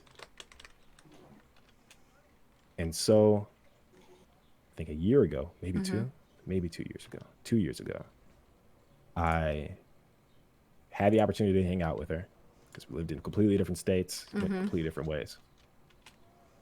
And I sat her down and I knew what I was about to say is not going to have a beneficial impact on me. But I think it got to a point where I didn't know if I could continue the relationship of friendship with her because how deeply You were it was thinking running in about me. her all the... Yeah, exactly. Yeah. And so I sat her down and I said, I love you. Oof. And I don't need you to say anything back because I'm sure you haven't even gotten a chance to process what our friendship means. But I've been thinking about you every day for 9 years. And I don't know how to change that to be better or worse. And I don't need you to respond, but I need to try to move on. And part of that means telling you how I feel. And I haven't talked to her since. And it's super hard to move on. Because of that incident, you haven't talked to her? No, it wasn't a bad incident. We finished talking, we parted on mutual terms, but I just kind of, I knew that if I talked to her again, all the feelings are going to flood back. Like if I saw her again, all the feelings were going to come back.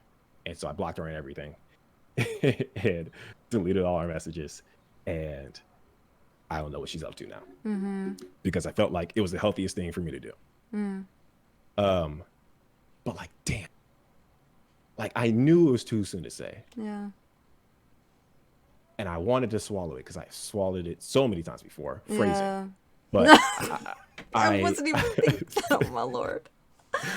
But it's terrifying. It's absolutely terrifying. Like you start losing your breath. Yeah. You usually just hold it back because you're not.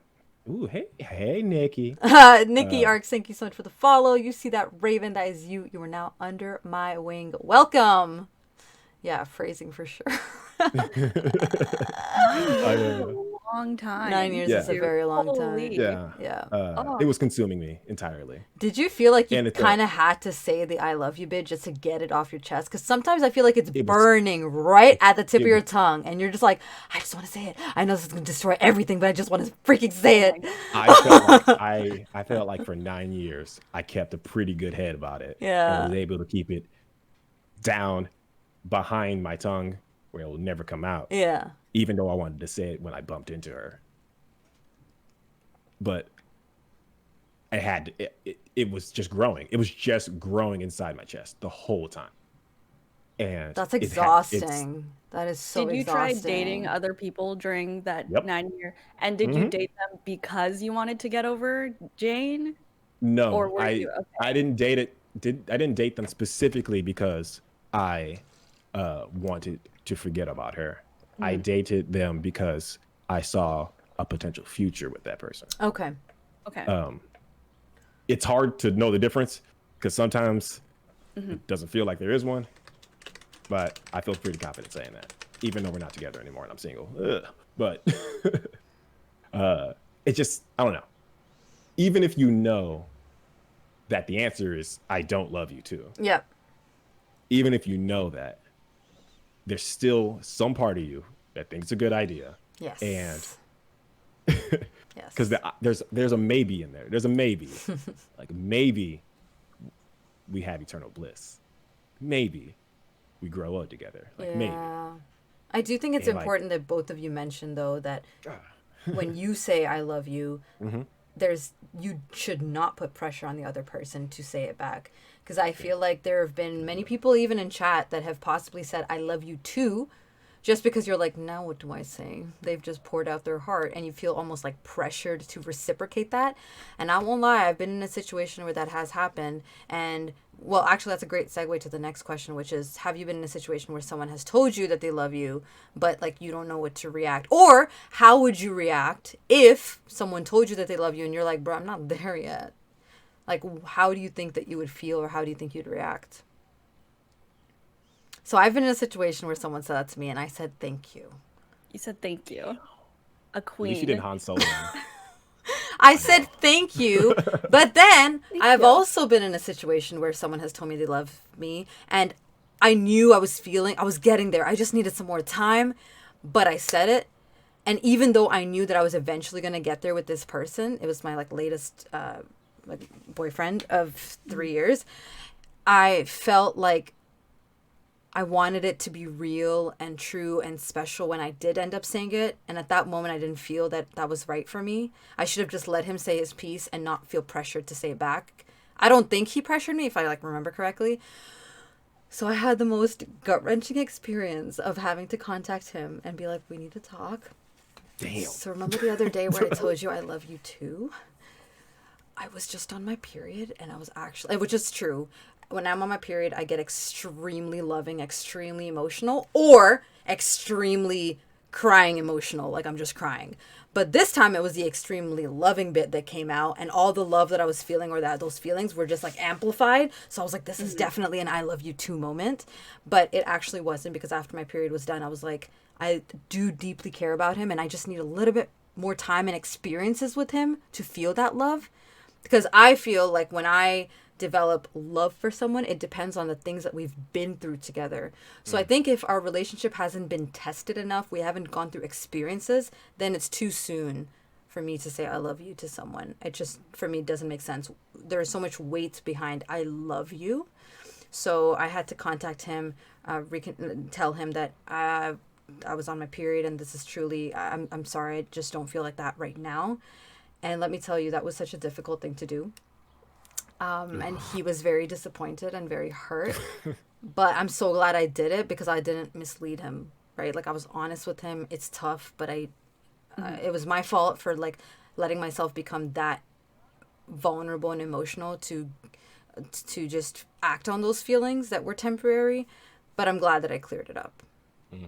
So I mean, could you imagine if you didn't? yeah.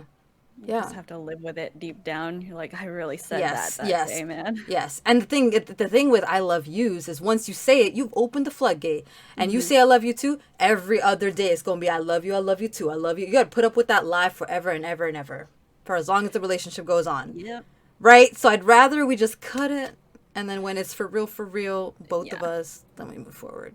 Does the too soon apply to just the couple in total, or is it like a one person thing? Is it too soon for that one singular person, or is it too soon for the relationship? Is that what the question's I think it's the relationship. It's per person, but for me, I think I love you is a relationship type thing. If our relationship, if how much have we actually been through in the last month? Like if we're just having fun, we're hanging out, we're going in places, and we haven't really had those deep conversations where we are tested or our relationship hasn't been tested in some way, how can you love me? Like, you haven't seen the ugly parts of me. You haven't seen me at my worst. Like, how can you truly love me? That's what would be going through my head. Like, you love me, eh? Bullshit. Okay. Like, in my opinion, it is 100% a relationship thing, specifically because no one outside of a relationship between any number of people is allowed to talk about how the people in that relationship feel,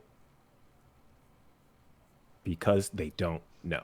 I think she meant each partner. Like, is it per partner? Right. Yeah. It's like definitely inside the relationship. It is 100% per partner. Really? Okay. Yeah. It's partner. It's you've already, established a relationship. You already established having feelings for each other, whatever it is. But feelings grow different rates. Sometimes that's fair. You skyrocket, and other times you walk up the steps. Like, it just be like that sometimes. But like, for someone else to tell somebody in a relationship when they can say I love you is ignorant and childish. Yeah. I'll say it. I'm so sorry. But I agree with everything. Hold on. Do you guys play Animal Crossing by any chance? Yeah, what's up? I don't, but I'm sure there's people here that Did you get a money tree? Look at this fish. Holy cow. What is that? Yo! Is that a trout? What is that? I don't know. I don't know. What fish is this? It's dope though. It is a huge, put it in the pretty museum. one. Remember when I said she's at work? She's playing Animal Crossing. Oh my god. It's a fish we've never heard of before. Yeah. But yeah, I think I agree with you. Because with Raven's last anecdote, her partner had said I love you. And then, so it was the right time maybe for him. For him, but then not the right time for you. Yeah, and we had gone through enough in our relationship that I didn't feel the need to question that he said I love you. Like, I believed him because I'm like, that makes sense logically. Like, we've been through so much, so I can see how, and his actions were showing it as well. So I can see how you could possibly love me, but like, I'm not there yet, and I shouldn't force myself to say it. And that's, I think, really important, guys, to also mention, because some of us might feel pressure to say it, but that doesn't mean that you love them less if you don't say it. And that's why that question, I think, was so important to mention, because we might have people here that either don't have very much experience with relationships, or have a lot of experience with relationships, or have never been in a relationship, or have feel pressure to say I love you, whatever the case may be. I feel like it's just always a good reminder for ourselves that we don't need to feel pressured to say those types of things that are quite heavy, that these days people just throw around everywhere. They actually have a lot of weight to them. And if your partner ever makes you, ever shames you for not saying it back to them, because, or they make you feel like, oh, that means you don't love me, or you don't love me enough, or that means I love you more. Incorrect, wrong, does not make sense. So you can shut them down right away and tell them that that makes no sense. And you could say, I heard Snark and Ray Torek and Ray talk about this, and you know what? You incorrect. You can refer them to this VOD. How about that? You can refer them to this VOD. Damn, you fucking citing sources. Yeah. That would be devastating. Are you kidding me? And here's a video of why you're wrong. And this is a video of why you're wrong. Exactly. Pull it up. Exactly. I have definitely been on both sides of this question. I can imagine, yeah. And it's so hard. It's so hard. Because to me, when someone says it and I don't feel it, it's devastating to me. Like, devastating to me. Because you want to Like, say it or you wish you could say it? no, not even that. Okay. It's way more simple. It means that they see a future with me, and I don't see it. They want something so deeply that only I can give them, and I can't give them that. Yeah. But like, Wow. it's conflicting because You want to be honest with yourself. I mean, no, because it uplifts me. Someone cares. Someone wants That's how me to be you around as interpret long it. as possible. Okay. That's huge. That's huge. But I don't feel that. Not with this person. Not yet, at least. Damn. So now Would you I got ever- to explain where I am in the relationship, why I'm there, why I haven't got there where you are yet. When And you it doesn't say matter. not It doesn't yet, even matter what I say. would you ever say that out loud, or is that like your own personal thought thing? Like, don't tell them maybe. Do not Like, tell them maybe.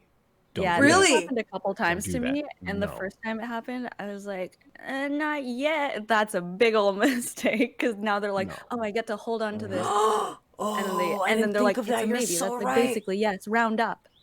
Oh, And that's then- a bad one. You're so Yeah. right. Don't do that either, guys. So I learned my lesson. So. Also, hi, Jeremy. Good. Yeah, that's a yeah. That's a rough one. And why did 'Cause I you mean, say like, that though, Snark? Did you truly believe that it was a maybe? Oh gosh, Or I did you was young. feel awkward? It was the whole like devastating thing, and then I like didn't know how to deal with it, so I was like, okay, let's put like a cop out answer out there, and then it's like a maybe is like, okay, you're left to your own device. So you like put the ball in their court, and you're like, I don't have to deal with that anymore. They can take that as a no or a yes. Yeah. And then I never said either, yeah. so and that's such a cowardly response. So yeah, I don't do that anymore. I mean, Good. That's the good. only way to really think about it is like, it doesn't matter what you say. Like, no answer is going to be good enough if it's not I love you, too. Yeah. Like, it can make all the sense in the world, whatever you're saying about why you don't feel the same way. Doesn't even matter. Doesn't matter. Because you don't. Yeah. So might as well tell the truth. Like it's already Yeah. bad that you don't feel that way, so just tell the truth. You can't really lose And you anything. bet not leave them hanging. Because if And you throw a that's- yet in there, Yeah. That's a good point, actually. freaking giving them hope Yeah. right after you fucking devastated their lives. I How feel dare like you? Ninja says, I feel like thank you is one of the worst things that you can say to someone that says I love you. I honestly didn't know what else to say because he was still staring at me after he said it, and I was like, I don't know what to tell you. And I was very honest with him from the beginning when we were friends that I just see you as a friend. But like we were getting like romantic feelings for each other, but I was just so afraid as I had just gotten out of a relationship that I wanted to make sure that I was choosing to be with him eventually because I wanted to and not as a rebound. And I think that is something important that we all should keep in mind, that when we're moving to another relationship that's like right after one that had a huge impact on us, it's important to be cognizant of why you're taking the next actions that you are taking. And I feel like sometimes when you're conscious of that, hopefully it will help you make better decisions. Or if you are doing the whole rebound situation, just be honest with the person. Be like, listen, I just got out of a relationship. I'm not doing okay mentally and emotionally. So if you're cool with like friends with benefits, casual sex, whatever it is, just be honest with them, because then they're not going to be trying to invest in you and you're just like, psych, JK, I don't actually like you. I'm just trying to get with you. Right? I always say this on my Could you stream. imagine saying psych? to Psych, someone JK. Psych. about your relationship? I always say this on my stream, and I genuinely I love believe you. in this. Psych. Psych. I genuinely Not. believe that there is nothing wrong with people who choose to live a promiscuous lifestyle, but be honest with the people that you're getting with.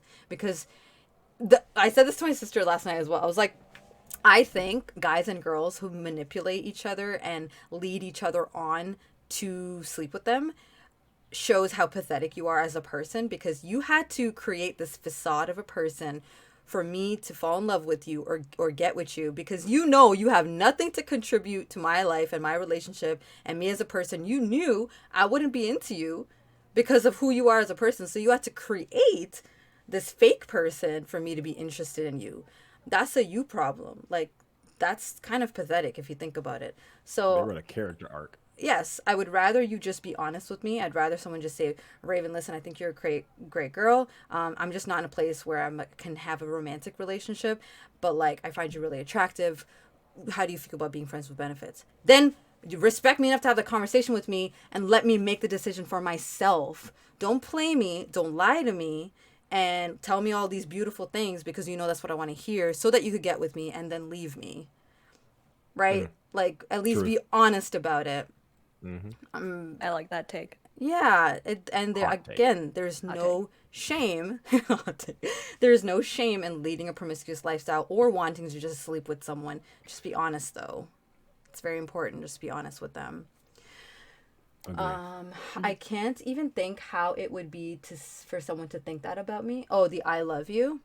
I get that. I feel like that's where I am in my life right now. Like, I can't even imagine someone telling me romantically, I love you.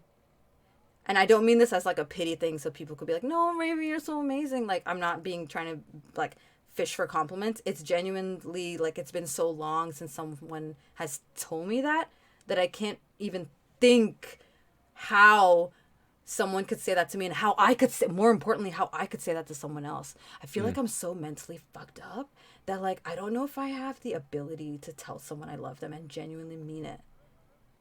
Real talk. You might want to get that looked at. Real talk. Real talk. For real, for You real. definitely should talk to someone about that. I talk to Like myself. a professional. Not like somebody like who went to school for that. No, like it's something that I'm working on. Like after my latest relationship ended in 2017, only a few months ago did I like 90% heal from it.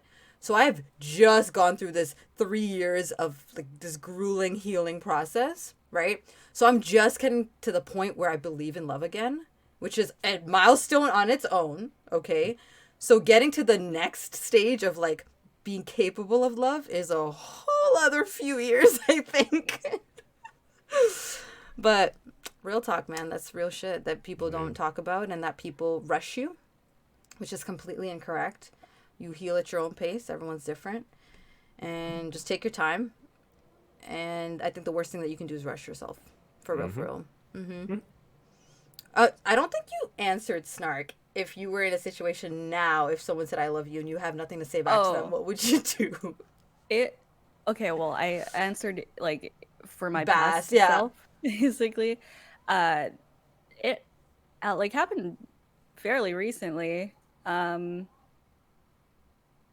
it was fine because it didn't really change anything because the person was mature enough to be communicative, and I mean it's the whole thing, but yeah, it was like a whole Discussion, it was a long like talk. a conversation. Yeah, but it was a conversation. That's the thing. That's why everything was it just felt okay. I love that. You know, it wasn't like a Awkward, oh no yeah. moment. It was like a okay, this is happening now. And this is how we're going to deal with it. And this is how I feel. And I made it sound way too casual. I was like, all right, there's another one. No. It's yeah. Like we're still friends. yeah. Yeah, we still talk. Yeah, I like that. I think that's the best way to combat any of those difficult situations instead of being, scared and making yourself feel like trapped in the situation, because sometimes you feel trapped. You're like, they've cornered me and told me they love me and I don't know how to get out of this corner. Just chill and like talk to them about it. I know it's scary and I know it's something that people might be on either end. For the person saying it, it's important to keep in mind from this conversation. I think I love what Rhetoric and Snark mentioned, that if you're going to say it to someone, be okay with not getting a response in return or not getting the response that you want in return. It's going to suck, but don't pressure them into giving you one. Because think about it, you've already had time to develop and digest and reflect on your feelings. They're just getting it thrown at them, and then you're expecting them at that spot to like regurgitate or like reciprocate that to you when you haven't even had the chance. They haven't even had the chance to digest it themselves. And then if you're on the other end and you're getting it said to you and you don't know how to react, just talk to them about it. Even if it's something like, I don't feel like I'm there in the relationship and I don't know if it could ever be Actually, that's not. Don't say like I don't know if I could ever. You could just say that if they truly push you and they're just like, why didn't you say it back? You could just say that I don't want to mislead you and say that I love you. And if I ever do end up saying it, I want to truly mean it because that's how much I value you. I want to be honest with you. I think I would be okay hearing that. Well, I'd be sad, but I'd be okay hearing that. That's why I only ever Yeah. say it out of my car window while driving away. Wow. That's nice. Thank you. Are you saying that's a bad thing to say, Thank you. rhetoric? That's nice. No, I was just saying that to to Jeremy. Oh, Mr. Prince. okay. I love you all. That's nice. Can I go off topic just a little bit? Absolutely, go for it. Um, do you think when it comes to saying that, is there like a window that can be just like closed? You're like, oh, we're past that moment, and now it's just purely platonic, or is it like a wavelength that kind of Wait, one more time. has height to it? Do you think that what the heck did I just say like 2 seconds ago? Is it sort of like a timed window where you can yeah, or does it become platonic after that window and you can no longer communicate those types of feelings? Yeah, like maybe a person could be like just progressing forward in terms of that, and then you're just like, where I'm here at like platonic land and I don't want to leave. Or is it like a maybe over time kind of thing? I think it's it could unconsciously be over time because my previous relationship, I had no intentions and no plans of being in a relationship with him, like at all. Where I was in my life at that time is I was so into my first boyfriend that I had just ended things, like we had just ended things, and then it was this friend that I had made that and mentally I was still committed to this first guy. I was just like, I love him, and like I'm heartbroken over him, and it was literally, we were together for like almost 6 years, and that was like it. I was like, I just want to be back with him. Like I will try, or he should try. We should try. We should try to make this work. And he was all I had in mind. It was like he's my one and forever. And this guy, the second person that I met, and we were friends first. Through being friends with him, I realized that holy shit, he is a beautiful person. And then I naturally fell in love with him. It wasn't something conscious. So I wanted to stay in the friend area and keep it platonic, but then I couldn't control it. It just like I started seeing him in a different light when he started doing these kind things for me. He was being so supportive. There was a time where I went to the park or we were planning to hang out, and I said that listen, this is one of those days where it's not good for me emotionally. Like I'm really missing him, my previous partner, and I don't want to be like a Debbie Downer. So I don't want to just chill with you and just be sad the whole time. So I think you should just do something else with your time. And he's like, no, I still want to see you. And we hung out at the park. We got a whole bunch of junk food, and I cried for like 8 hours. And he just sat beside me. Wasn't sleazy. Didn't try to make a move on me because like, oh, she's vulnerable. Even asked if he could sit down beside me, if it's okay if he like put his hand on my back. Like he was such a gentleman. And after that day, I think I started seeing him in a different light. Like, he was so kind. He just wanted to be around me. He didn't care what we did. He just wanted to be around me. And it was a natural liking that happened from there. My vapors. I know. It was beautiful. So that's it's hard to compete with that, you know? Maybe that's why I'm single. Damn. Hard to compete with a person like that. I had a whole answer planned out. I'm so sorry. I'm so sorry. I was listening. I was listening super hard instead of thinking about what I was going to say. Damn, what was the question again? The question was, is there a window? Yeah. Yeah. I think it depends on your emotional intelligence and your goal. If you are emotionally intelligent enough to say, hey, I think those non-platonic thoughts and actions and words that might slip out, then you might, it's like could versus should. Like, yes, it could come out. Yes, if I continue to talk to them, like non-platonic feelings can come out again. But like, if I want to move on, like if my goal is to move forward and to not sulk and process my emotional retaliation from our breakup in this manner, then it's not healthy for me to hang out or go to a picnic or go on theme park with them, like whatever. But like if you want to handle the after any way you want to handle, you still need to be emotionally intelligent enough to know what the consequences of those actions are, what the consequences of those actions are for another person that you're getting re-involved in this, and um, the ability to communicate what you want with this person again. I think snark meant like if you're in a friendship with someone or you're dating someone and they say like I love you and I'm moving forward with that and you're just like I'm actually good just being friends.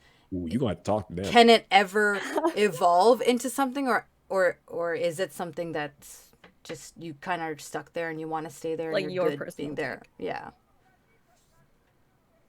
So I said that it's involuntarily could happen that you could start developing feelings even if you don't want to, it just happens. But everyone has their own opinion about a situation like that. I think, yeah, I think I think I would immediately shut that shit down. I think if it If you slipped started out, feeling, oh, if I slipped up, I'd be like, hold on, let me go check myself before I wreck myself, and handle like whatever processing I completely didn't process. Now, if they said it and it slipped out, like in conversation, why don't you sit over there? Let's have a conversation. Let's talk. so you wouldn't continue with your feelings if you knew the other person was stuck in a platonic, like if we were friends No. and Yeah. you said I love you and I was like I'm good being friends, you would be like I need to check myself, bruh. Yeah. Why am I feeling Would things you- for her when she doesn't feel things for me? Type of situation. Probably. So Okay. you Yeah. just like would you stop hanging out to a certain degree? I need to be able to process this Okay, yeah. and find acceptance and understand someone else's feelings of why versus my own feelings of I want. So yeah, we're not gonna hang out for like a little bit, Yeah. but holla at me in a couple weeks and Right, let's right, see right. if I'm in a good place now. Yeah. I'll tell you. Yeah. I think that's a really important thing that Ray mentioned because I've heard, unfortunately, from a lot of girls who do this. There are guys who will come to the girl that they've been friends with and they will say, like, listen, I've liked you for a while and I feel like, I'm interested in you romantically. And she doesn't feel that way about him. And he'll be like, listen, then in that case, I need some time to reflect and just heal on my own. And I hate it, absolutely hate it when the girl would hit them back with, oh, but why? Why? Just stick around. Like, you're not being a good friend and being respectful to him when he's trying to not be like, he's trying to protect his heart and you're not letting him protect his heart. It really bothers me. Girls do this so much. I don't know if guys do this. I haven't experienced this with my guy friends, but with some of the girls that I've talked to, like, they will almost guilt the guy into staying and being like, it will be fine, like we can still be friends and hang out. I don't understand, like, what, you don't like talking to me anymore, you don't want to be around me anymore, and they'll make it about them when it's clearly about the guy in pain who can't handle being your friend anymore, at least for right now. And as a good friend you should respect that. Like, there was a guy who I hung out with and he kept staring at me and I was just like, why are you staring at me? And it turns out he wanted to kiss me. I didn't know that. I don't know what people look like when they're trying to kiss you. But he wanted to. And then I was just like, yeah, no, I'm not. Please don't. And then we talked about it later and he was like, I don't think I could be friends with you anymore. And initially I was just like, I don't understand because I don't think I make it difficult to be his friend. I think it would be weird if I'm like constantly playfully hitting on him and like flirting with him and like touching him. Then yeah, I'm being unfair, but like I don't think I make it difficult. But maybe there's something about my presence that makes it difficult for him to move on. So I tried to be respectful and I was like, okay, you take that time apart that you need. And I think we all should try to do that because it's not about us. It's about the other person that might need time away from you, and that's okay. There have been a lot of people that I've heard do that, and I don't like that. I mean, I definitely need some ice cream after that. Like, right? Yes. 100%. Some solo I need to ice cream. get in my sweatpants. Yes. Yes. If I'm at home alone, maybe not even sweatpants, and eat ice cream. while I think about all those Absolutely. feelings I just poured out, Absolutely. and then process all those. It's just like a word search of feelings, and I just got to work that out real quick. Absolutely. I agree. I don't think you can control your what you feel, just how you handle your feelings. One way to prevent getting feelings for someone is to cut the time you spend with that person. I love that and I completely agree. I completely agree, which is what I tried to do in my first relationship, but it didn't work out because we continued to spend time with each other. So, there's that. I think for a lot of people it comes down to a shame thing for being rejected as well. Wait. Can you repeat that? What do you mean by that, Casey? You mean that they shame you for rejecting them? I think it's more like Oh, you he's feel referring. shame. Oh, he's right. He's referring to The when person? when a person says "I love you" and the other person doesn't say it back, and then Oh, that's how they cope. Okay. Yeah. Oh, I see what you're saying. I see what you're saying. Okay. Yeah. Like the guy who wanted to kiss you and you said no and he was like, I don't want to be your friend anymore. Okay. Yeah. I just took it because he contacted me and he said, listen, every time I'm with you, like that's how I feel around you. And I know you don't feel that way about me because you were very clear from the beginning. So I just think it's better if I take time away from you.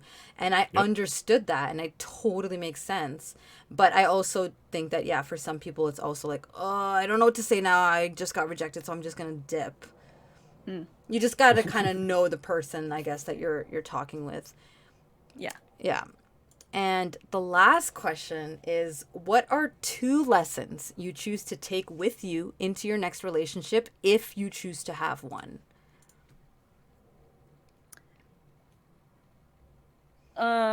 Mine ties into kind of like one of the earlier questions.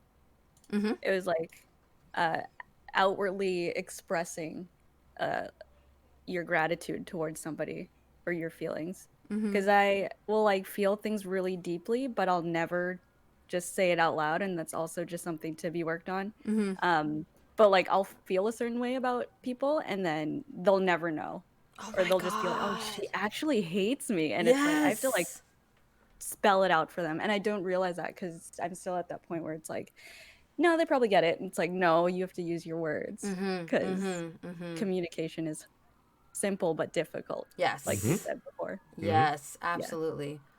I Okay. feel that. So just being more expressive about your feelings. Yeah. How Because verbally expressive? How are you with your actions? um it's like it's like tiny things, like small things that don't even need to be thought about. It's like I'll do a small favor that like you wouldn't notice I did it, but over time you would notice that I wasn't doing at it anymore if I just stopped. If that makes any sense? Like Oh, okay, small little okay, okay, things okay. that Like don't watering even the need to plants. be exactly. Yeah, like that stuff.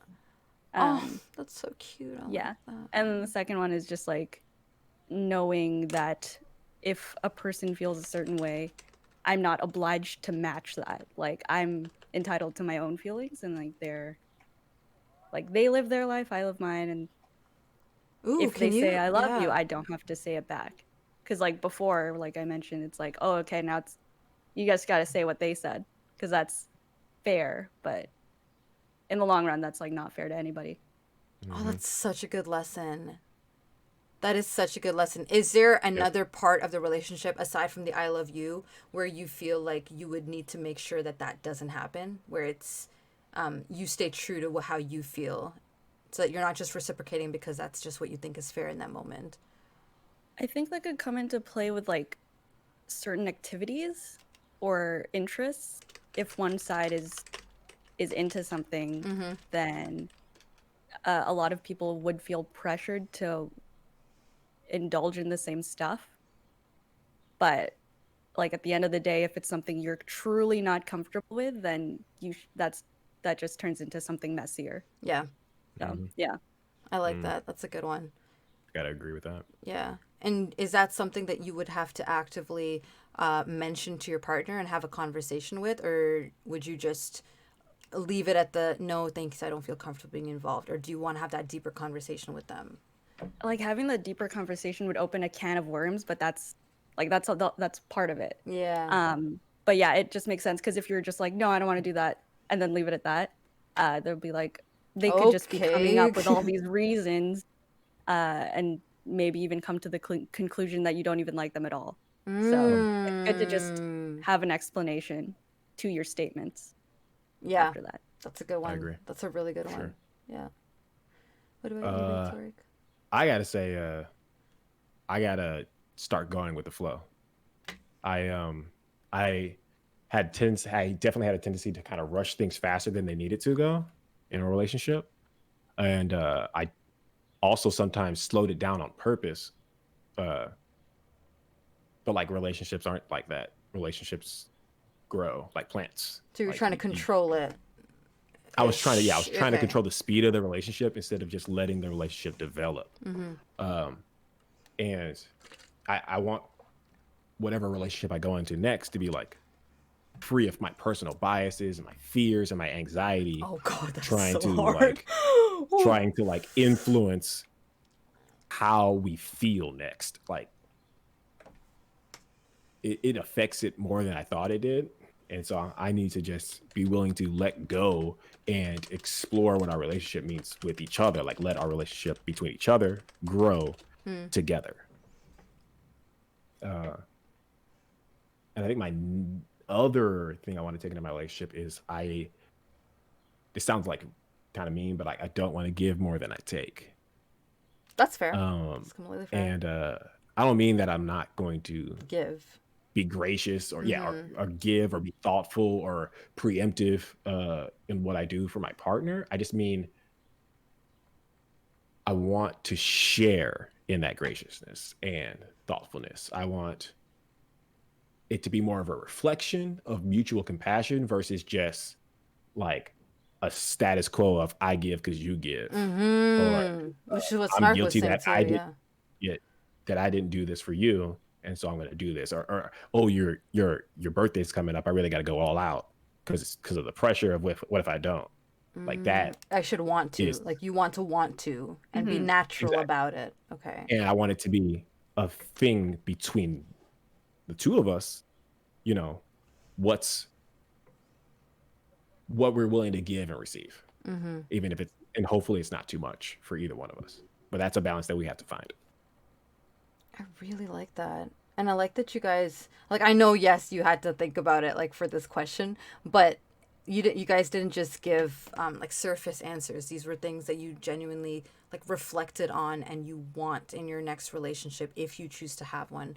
And I Mm-hmm. really like that. I think for me one of the ones would be try to have a better balance between giving someone the benefit of the doubt and recognize when you start making excuses for them. Because I feel like I do that a lot, or I have done that in my past relationships a lot, where the person was clearly not treating me well or the way that I wanted to be treated. And I would make excuses for them and constantly be like, oh, well, maybe he's just tired, or maybe he had a long day, maybe his mom needs him, or maybe X, Y, and Z. But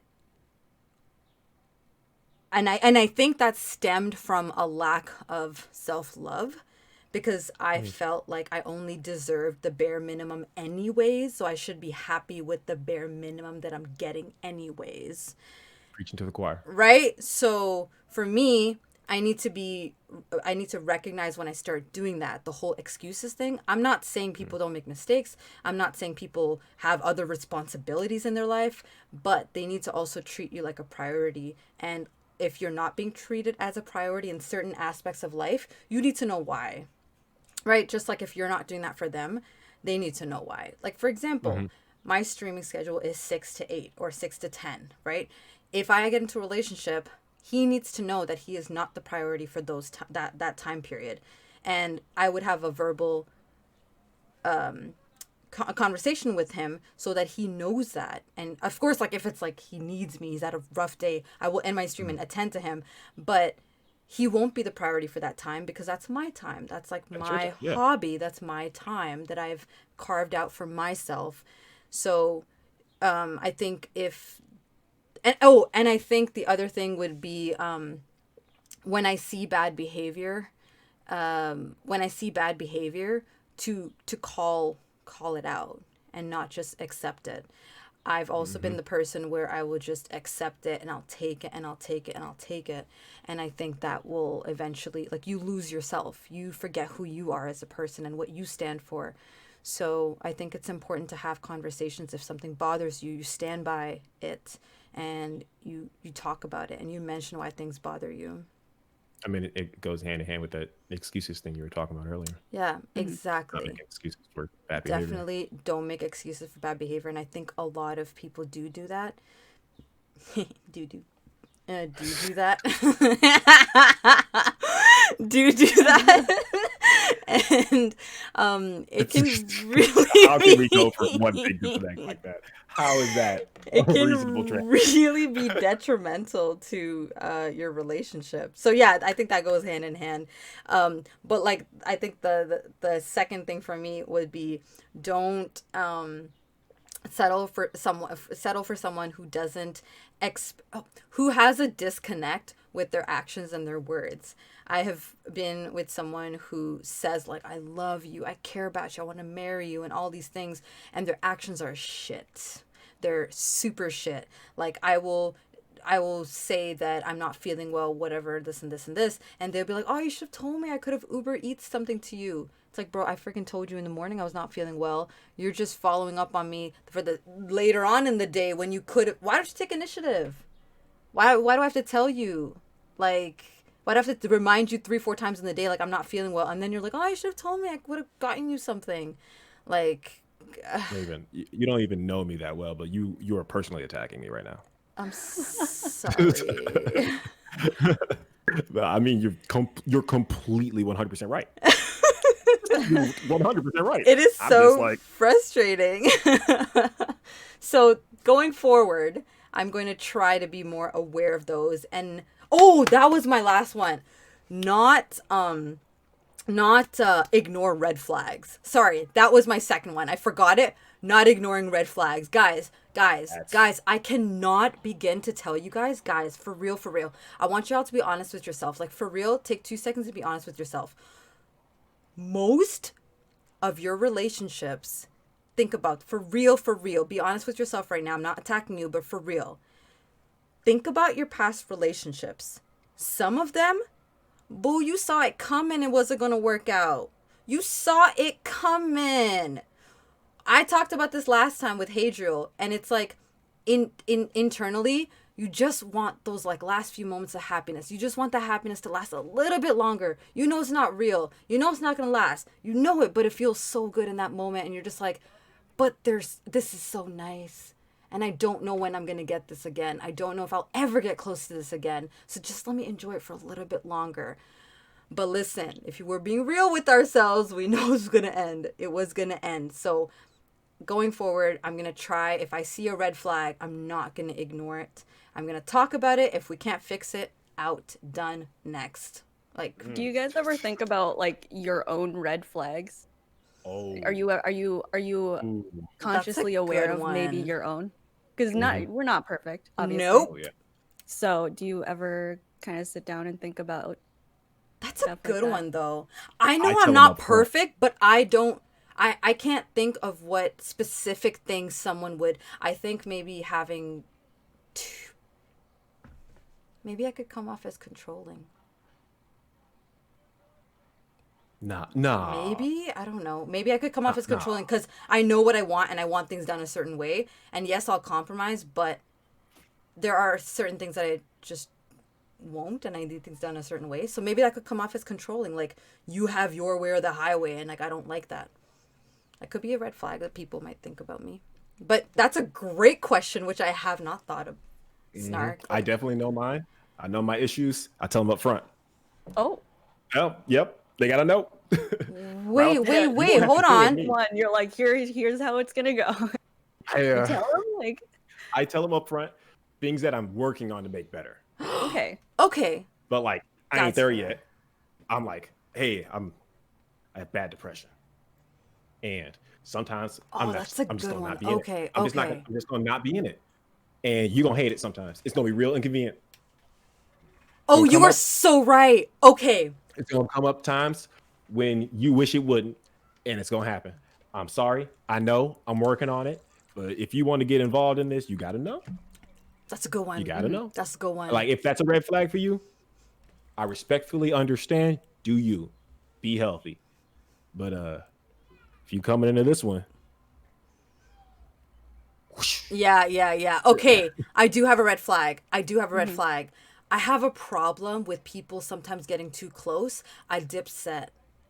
And it's weird because girl. I want you to stay, but like I want you to fight me. I want fight for me? Fight for the relationship? I don't know. It's like, okay, that's a red flag, true, because if the roles were reversed, you best believe I'm dipping, boy.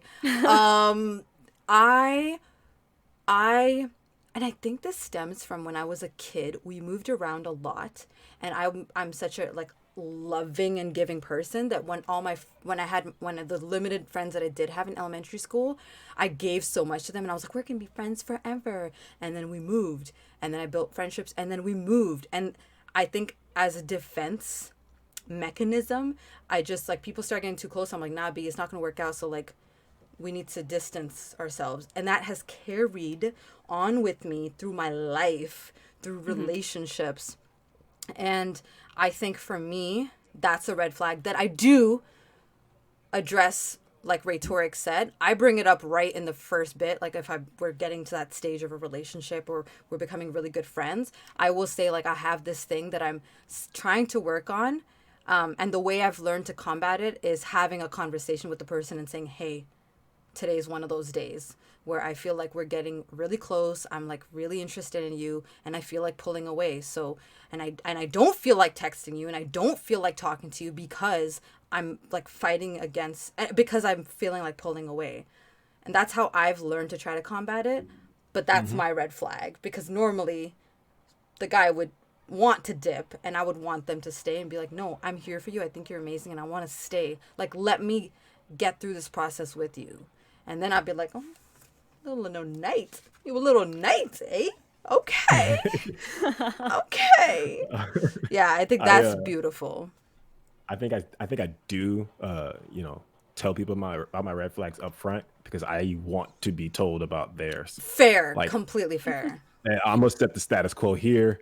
This is where we're at. I am willing to communicate about the stuff that's wrong with me. Are you willing to communicate about anything that I need to know going into this relationship? What if you don't know that something, because it's not really a red flag, but it's something that's difficult. Like for me, I need the person to be extremely expressive, extremely loving, and verbally and action-wise, like deeply loving and caring, and express that. That could be a red flag for someone because they might think that is like, oh my gosh, she requires so much attention and so much care and so much. Is that something that I do kind of mention it to people. But like, firsthand. Snark already answered that. Communication. Okay. You do. I do mention. You don't have to. No, I'm sorry. You don't have to do any of this stuff like right off the bat. First date, I'm messed up. You don't need to do that. You don't need to do that. But you do if you are going to be in a relationship with that person. Communicate with them and tell them, hey, this is my thing. I agree. Yeah, I agree. And I really agree with what Casey just said. Recognizing your own flaws say a lot about you. I love when I meet someone and they're like, I've been trying to work on myself with X, Y, and Z. You know, I used to have really bad temper, X or whatever, and I've taken these measures to be better. I love that because it shows that first step you've already acknowledged, which I think shows humility, which I love. It's so attractive when you can accept that there's something that I lack, or there are these things that I lack, and I'm trying to work on myself, and I'm getting there, and I want to be better. I love that. Recognizing your own flaws and talking about that. That's freaking awesome. I'm sorry. I got to finish answering your questions. Oh my God, I'm so sorry. Yes. Because, no, there's one more thing I wanted to add. Please. And it's literally just that if they tell you about their red flags, don't let it fade over time. You knew this was a thing. Yes. Mm-hmm. Don't come back at me. I'm so talking sorry. Talking about how I didn't know he was like that. Yeah. Mm-hmm. I didn't know. Oh, sorry. False. Sorry. Yeah. I told you up front. You told me up front, and I can't just suddenly forget about it. Yep. And if I'm trying to be real with you, I want to help you work on it. Mm-hmm. Mm-hmm. So I just know that sometimes even if red flags are presented to us, we put on rose-colored glasses and they go away. Yes. Mhm. Yes. And then Yes. we all of a sudden it's happening. Why? How, where did this come from? Mm-hmm. Mm-mm, And yeah, can't like do what that. Sam said in chat, he's like, you got to look at the distinction between here's what's wrong with me and here's what I'm working on. Because if a person's using what's wrong with them as like an excuse or a crutch to be a toxic person, Yes. then that's like another red flag. It's like deep red. Yeah, and that we Yes, we actually yes. had that conversation last week as well when we were talking about people who constantly complain about things that are wrong with them, excuse me, or with their life, but they don't want to do anything to fix it. So they just say like they're a product. What we were talking about earlier today too, like I'm a Yeah. product of my experiences and this is just how I am. And I find a lot of people with anger issues and emotional constipation use that. My parents didn't raise me with like this special love and care and kindness, so like I don't know how to be that person. But do you want to be that person? You want to? I can help you. We can help you.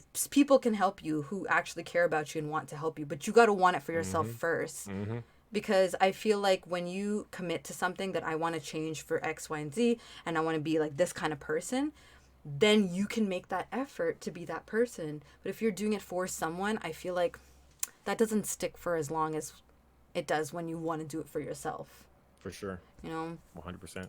You got to commit to it. Yeah, you I got to mean, like commit to it. working on your emotional intelligence. Mm. You shouldn't treat it like working out. Oh, I'm going to run, but you could have gone running 6 times this week and you ain't doing it. So what's up with that? Like you Yes. can't. Yeah, you can't. You gotta.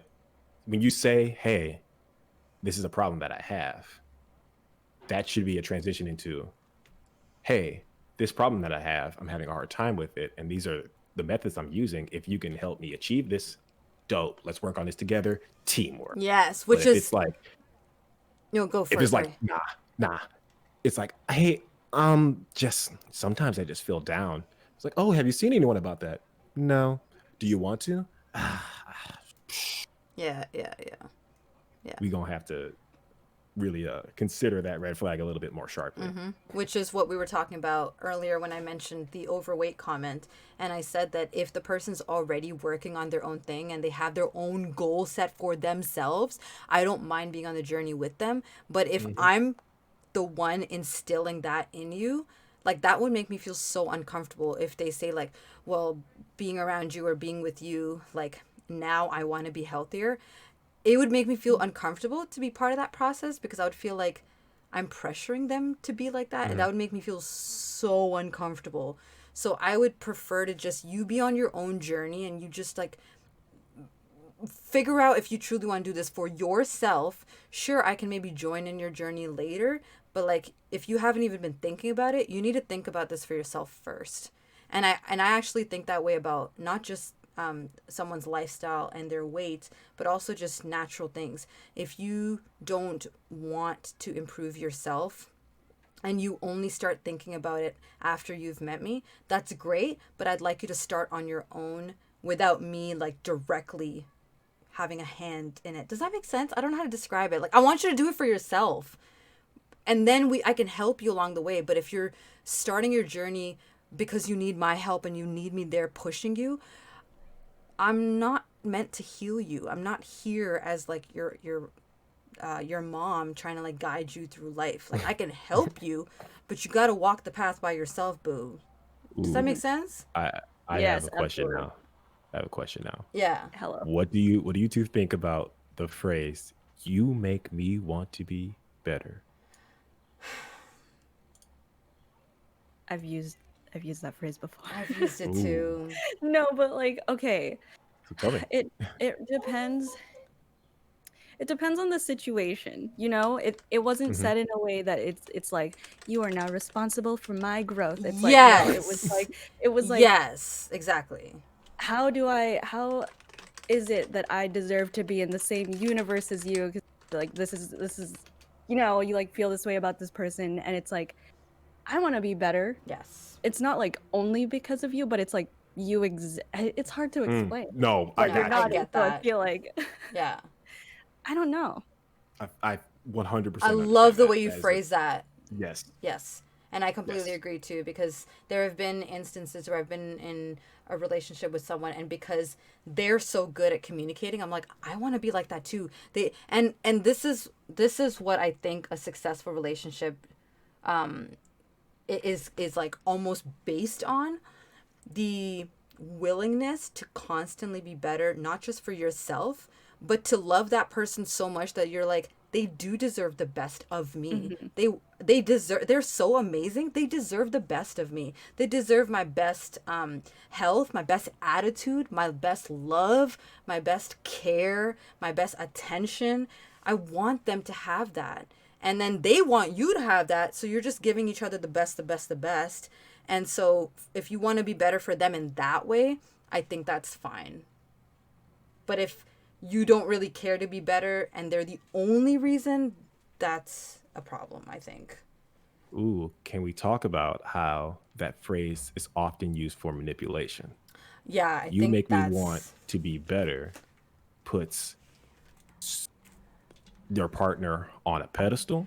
Hmm. It puts them in a place where they feel honored, mm, where uh, it can feel like it's less a we thing and more of a you want me thing.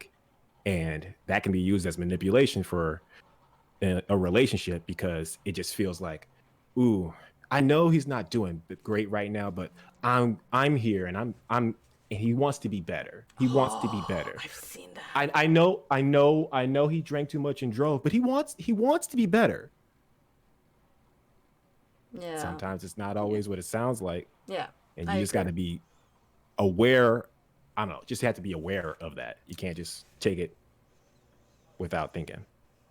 I find it so terrifying that the best manipulators know all of these lines. Yes. Like it's just it sometimes they're not even consciously thinking of it too. They just are naturally they will skew a situation to benefit only themselves. And sometimes they don't even know that they're doing it. Hmm. That's like the scariest part. Yeah. It's like King. a hierarchy of needs. Like I need to be able to control this other person, and I will do Yeah. it by the means that I have experienced being Yeah. controlled. I've actually seen girls or heard from girls that they've been in relationships with guys that swear at them and call them names. And the guy will say, like, you're the only girl who makes me feel better and feel like I can be better. And, I was raised like this is what I've heard, but like I'm really trying to be better. And she's hurt every time he calls her names, and he calls her the B word, and he calls her this and that, and swears get the fuck in the car and things like that. But because he has given her that hope to hold on to, like, I'm special, like I'm fixing him, like I'm the only one. If I don't care about him, who's gonna care about him? All the other girls have left Hmm. him.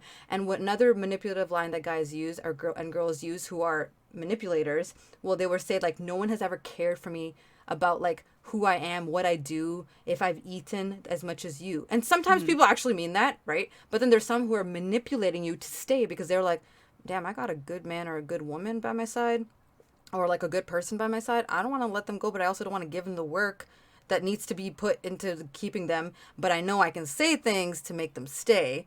And that's what they do. They will say things Definitely, like that. that is 100% happened to me. And which is why I said that I, going forward, want to be cognizant of when I'm making excuses for people, when I need to call them out on their shit, and what are red Hmm. flags. Because that's a red Yep. flag. If you still swearing at me after, first of all, the first swear wouldn't even get past me. We would have a huge fight. Like, how dare you talk to me like that? But let's just say someone hit me over the head and I, for some reason, stayed with you and you're constantly swearing at me. Like, that's not Someone love. hit That's me over not the head. improving, right? That's not you being better. You're just still being shitty. So I don't know. That's a really scary line. And I pray that none of us are in a situation where someone uses that and we choose to stay, because it's a very difficult situation we're putting ourselves in just to stay. King says, I think so many of those phrases can be seen in a bad light, but I feel they're intended to be a nice phrase, and people are like, that's toxic. Is that the first phrase that we had mentioned? You make me so happy. Oh, you weren't happy before. It's just like a phrase, dog, that they enjoy you. And I think that's where it comes down to knowing the person. If you can trust the person's words as just being their words, that's fine. But if you know that, for example, if they're saying like, you make me want to be better, and you know that they're actually not trying to be better, I would still be concerned. I think I would still think about it as something negative Also, a little bit. also some people who like respond in that way, like, oh, so you weren't happy before, they they could also, if you don't know that person very well, you might just take it the wrong way, but also that person could be like really anxious, like, they don't get compliments all the time and they're not used to hearing it, or they've heard that so many times before and it's always led to bad things. Like it could just be a acting out, or Yeah. I have something I'm dealing with, and you kind of triggered that a little bit, and I'm a little concerned and I'm a little insecure that you would think about me like that, and I just got to question you real quick because this can't be real. And that's okay. It's okay to have that conversation. It's completely normal and it's completely fine. And it's healthy, I think, to just get that out of your system. If it's bothering you, just talk about it. I think the answer to a lot of things is just talk about it. But it's true, bro. It's true. It's hard, but it's true. Yes, so hard. Come to think of it, I actually did start my journey with my anxiety on my own. Then I asked you to help me with the challenges. That's now community challenges for anyone. Exactly. And I think that's something that's important to note, because I think, remember the first time you asked me about it, I asked you, like, do you want to even move past that anxiety, or do you want to stay with that? Because I know there are some people who are comfortable with being an anxious person or having anxiety, social anxiety, whatever it is, and I'm not going to force them out of that, those feelings. If they want to stay with those feelings, that's to each your own. You do your thing. I'm not here to like change everyone's mind about their lives. But if you need help with changing, or help with moving forward or trying new things, I'm more than happy to help. So I think that's important that you did mention that you started your journey by yourself, which is really good. Like, you make... Sure. Thank you. If being a streamer is a red flag, date another streamer. There, problem solved. Ooh, that's a tough one. Guys, okay. I know that we're so over time and I'm so sorry. But I'm going to ask one last question, and I say red flag, I want to pin in black. Ooh. Hi, Muffin. That's the best trap in the world, where everyone's trying to manipulate us all in the mango milkshake. That wouldn't be a bad manipulation, let me tell you. Mango milkshakes are freaking bomb. Hit him This with is a not an advertisement. Scott Pilgrim line. You're the nicest guy I've ever dated. That's kind of sad. Oh yeah, if they're a dick, yeah. Swear words are just words, but if they're used aggressively, that's different. Is that what you meant? No, I meant like if you calling me a bitch, that's wrong. I don't care if it's just a word. I should not be called that. No. You should not be telling me to get the fuck out of your car. No, Nope. Absolutely That no. seems reasonable. That seems No, like a no, reasonable... no. Do not swear at me, because I will not swear at you like that. I think that is that's a a very diss chat degrading rule. thing to do for boys and girls. Some people think it's just like respect women. No, respect your man too. Oh my Respect God. your partner too. Like, it's a both partner thing. It is against my rules. But that's what I mean. If it's used towards me, if you're calling me a certain word, then yes, that should... I don't approve. I don't like that. No, thank you. No, Pass. thank you. Would you guys date another streamer?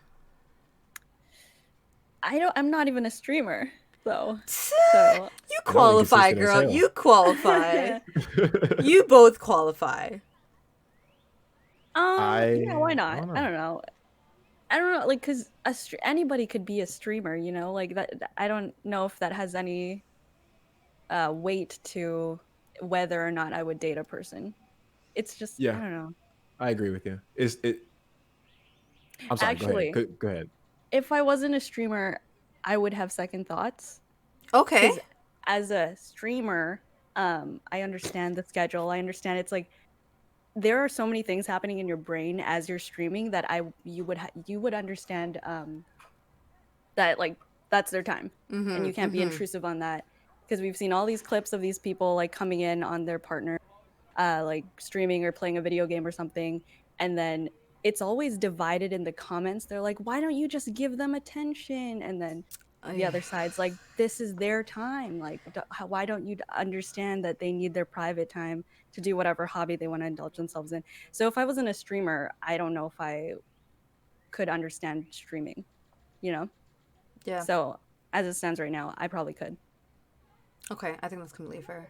That's yeah. I was going to say pretty much the exact same thing. It doesn't matter. It doesn't matter if they're a streamer. This is their hobby. This is their thing. Yes. Like they are allowed to have time to themselves to do whatever the hell they want. Absolutely. Maybe they'll be thinking about you during that time. You don't know.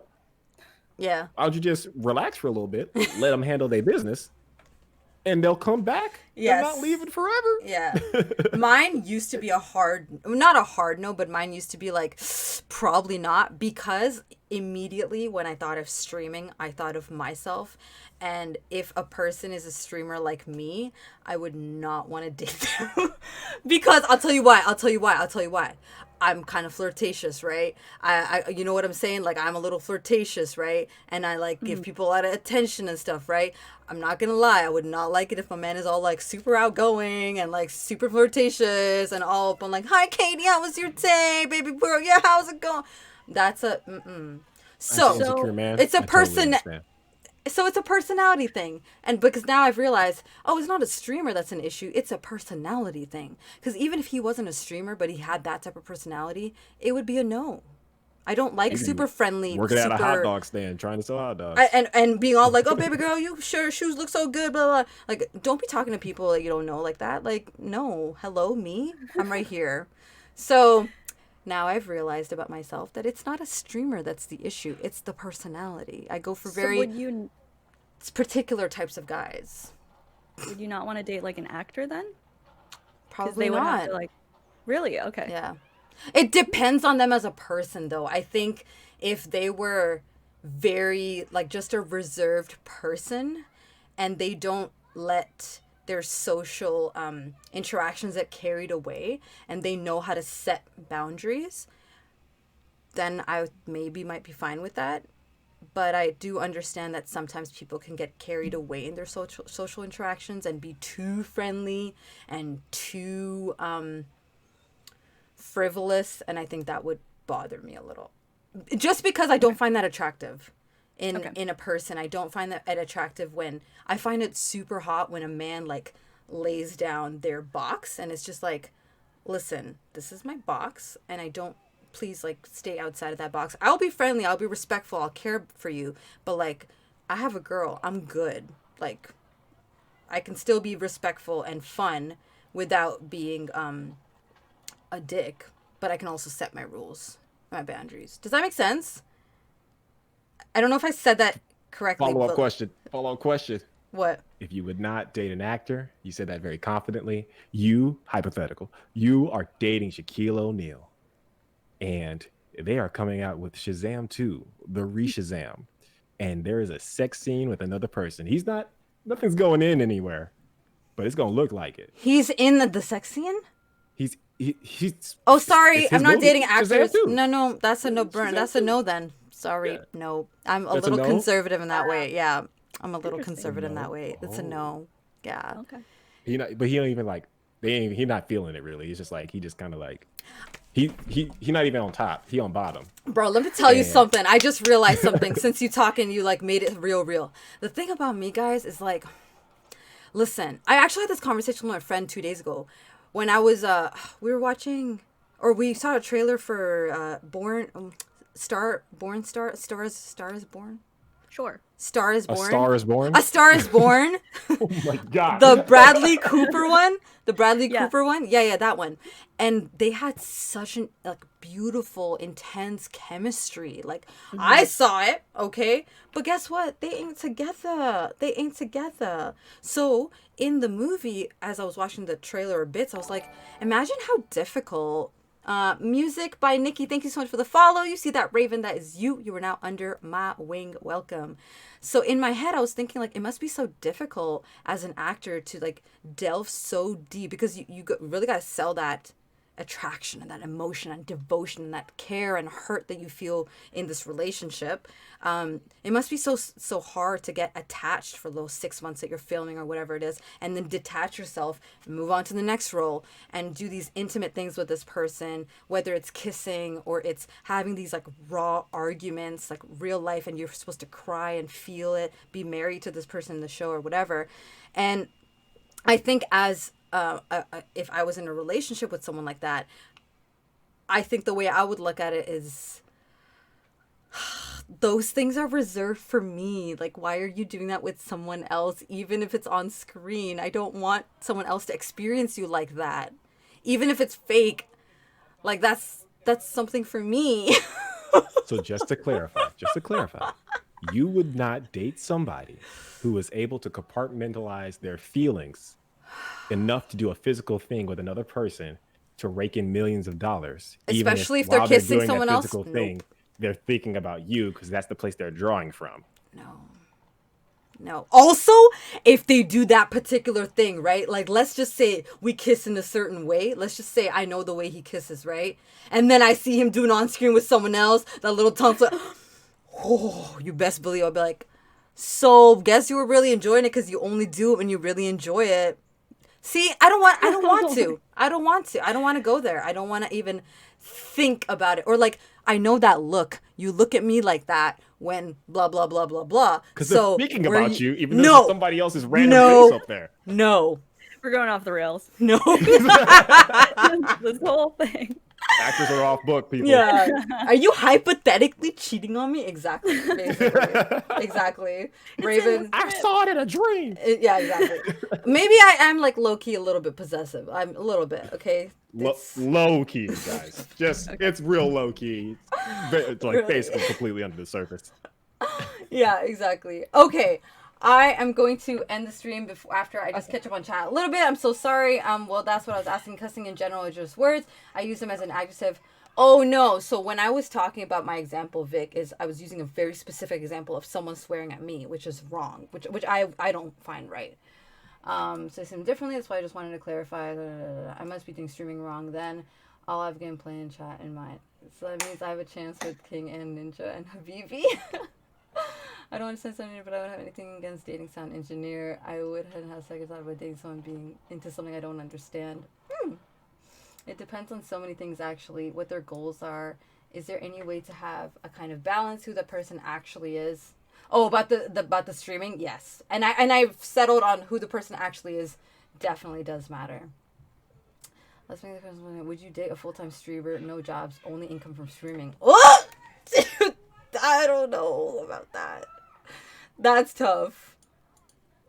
That's a straight up lie. Ask if she would date The Rock. I actually wouldn't. I know I joke around about The Rock a lot, but like if we're actually talking real talk, I would not date I am The a Rock. straight male and I would date The Rock. I would not. Is he trying to marry me? Actually no, but has he kissed in movies? I don't think so, actually. Yeah, for sure. Oh, 100%. sorry. In Never Jumanji, mind. he like had a full-on make-out scene with You're right. Jilly. What's her name? Yeah. Jumanji is Exhibit You're A? right. You were right. Yeah.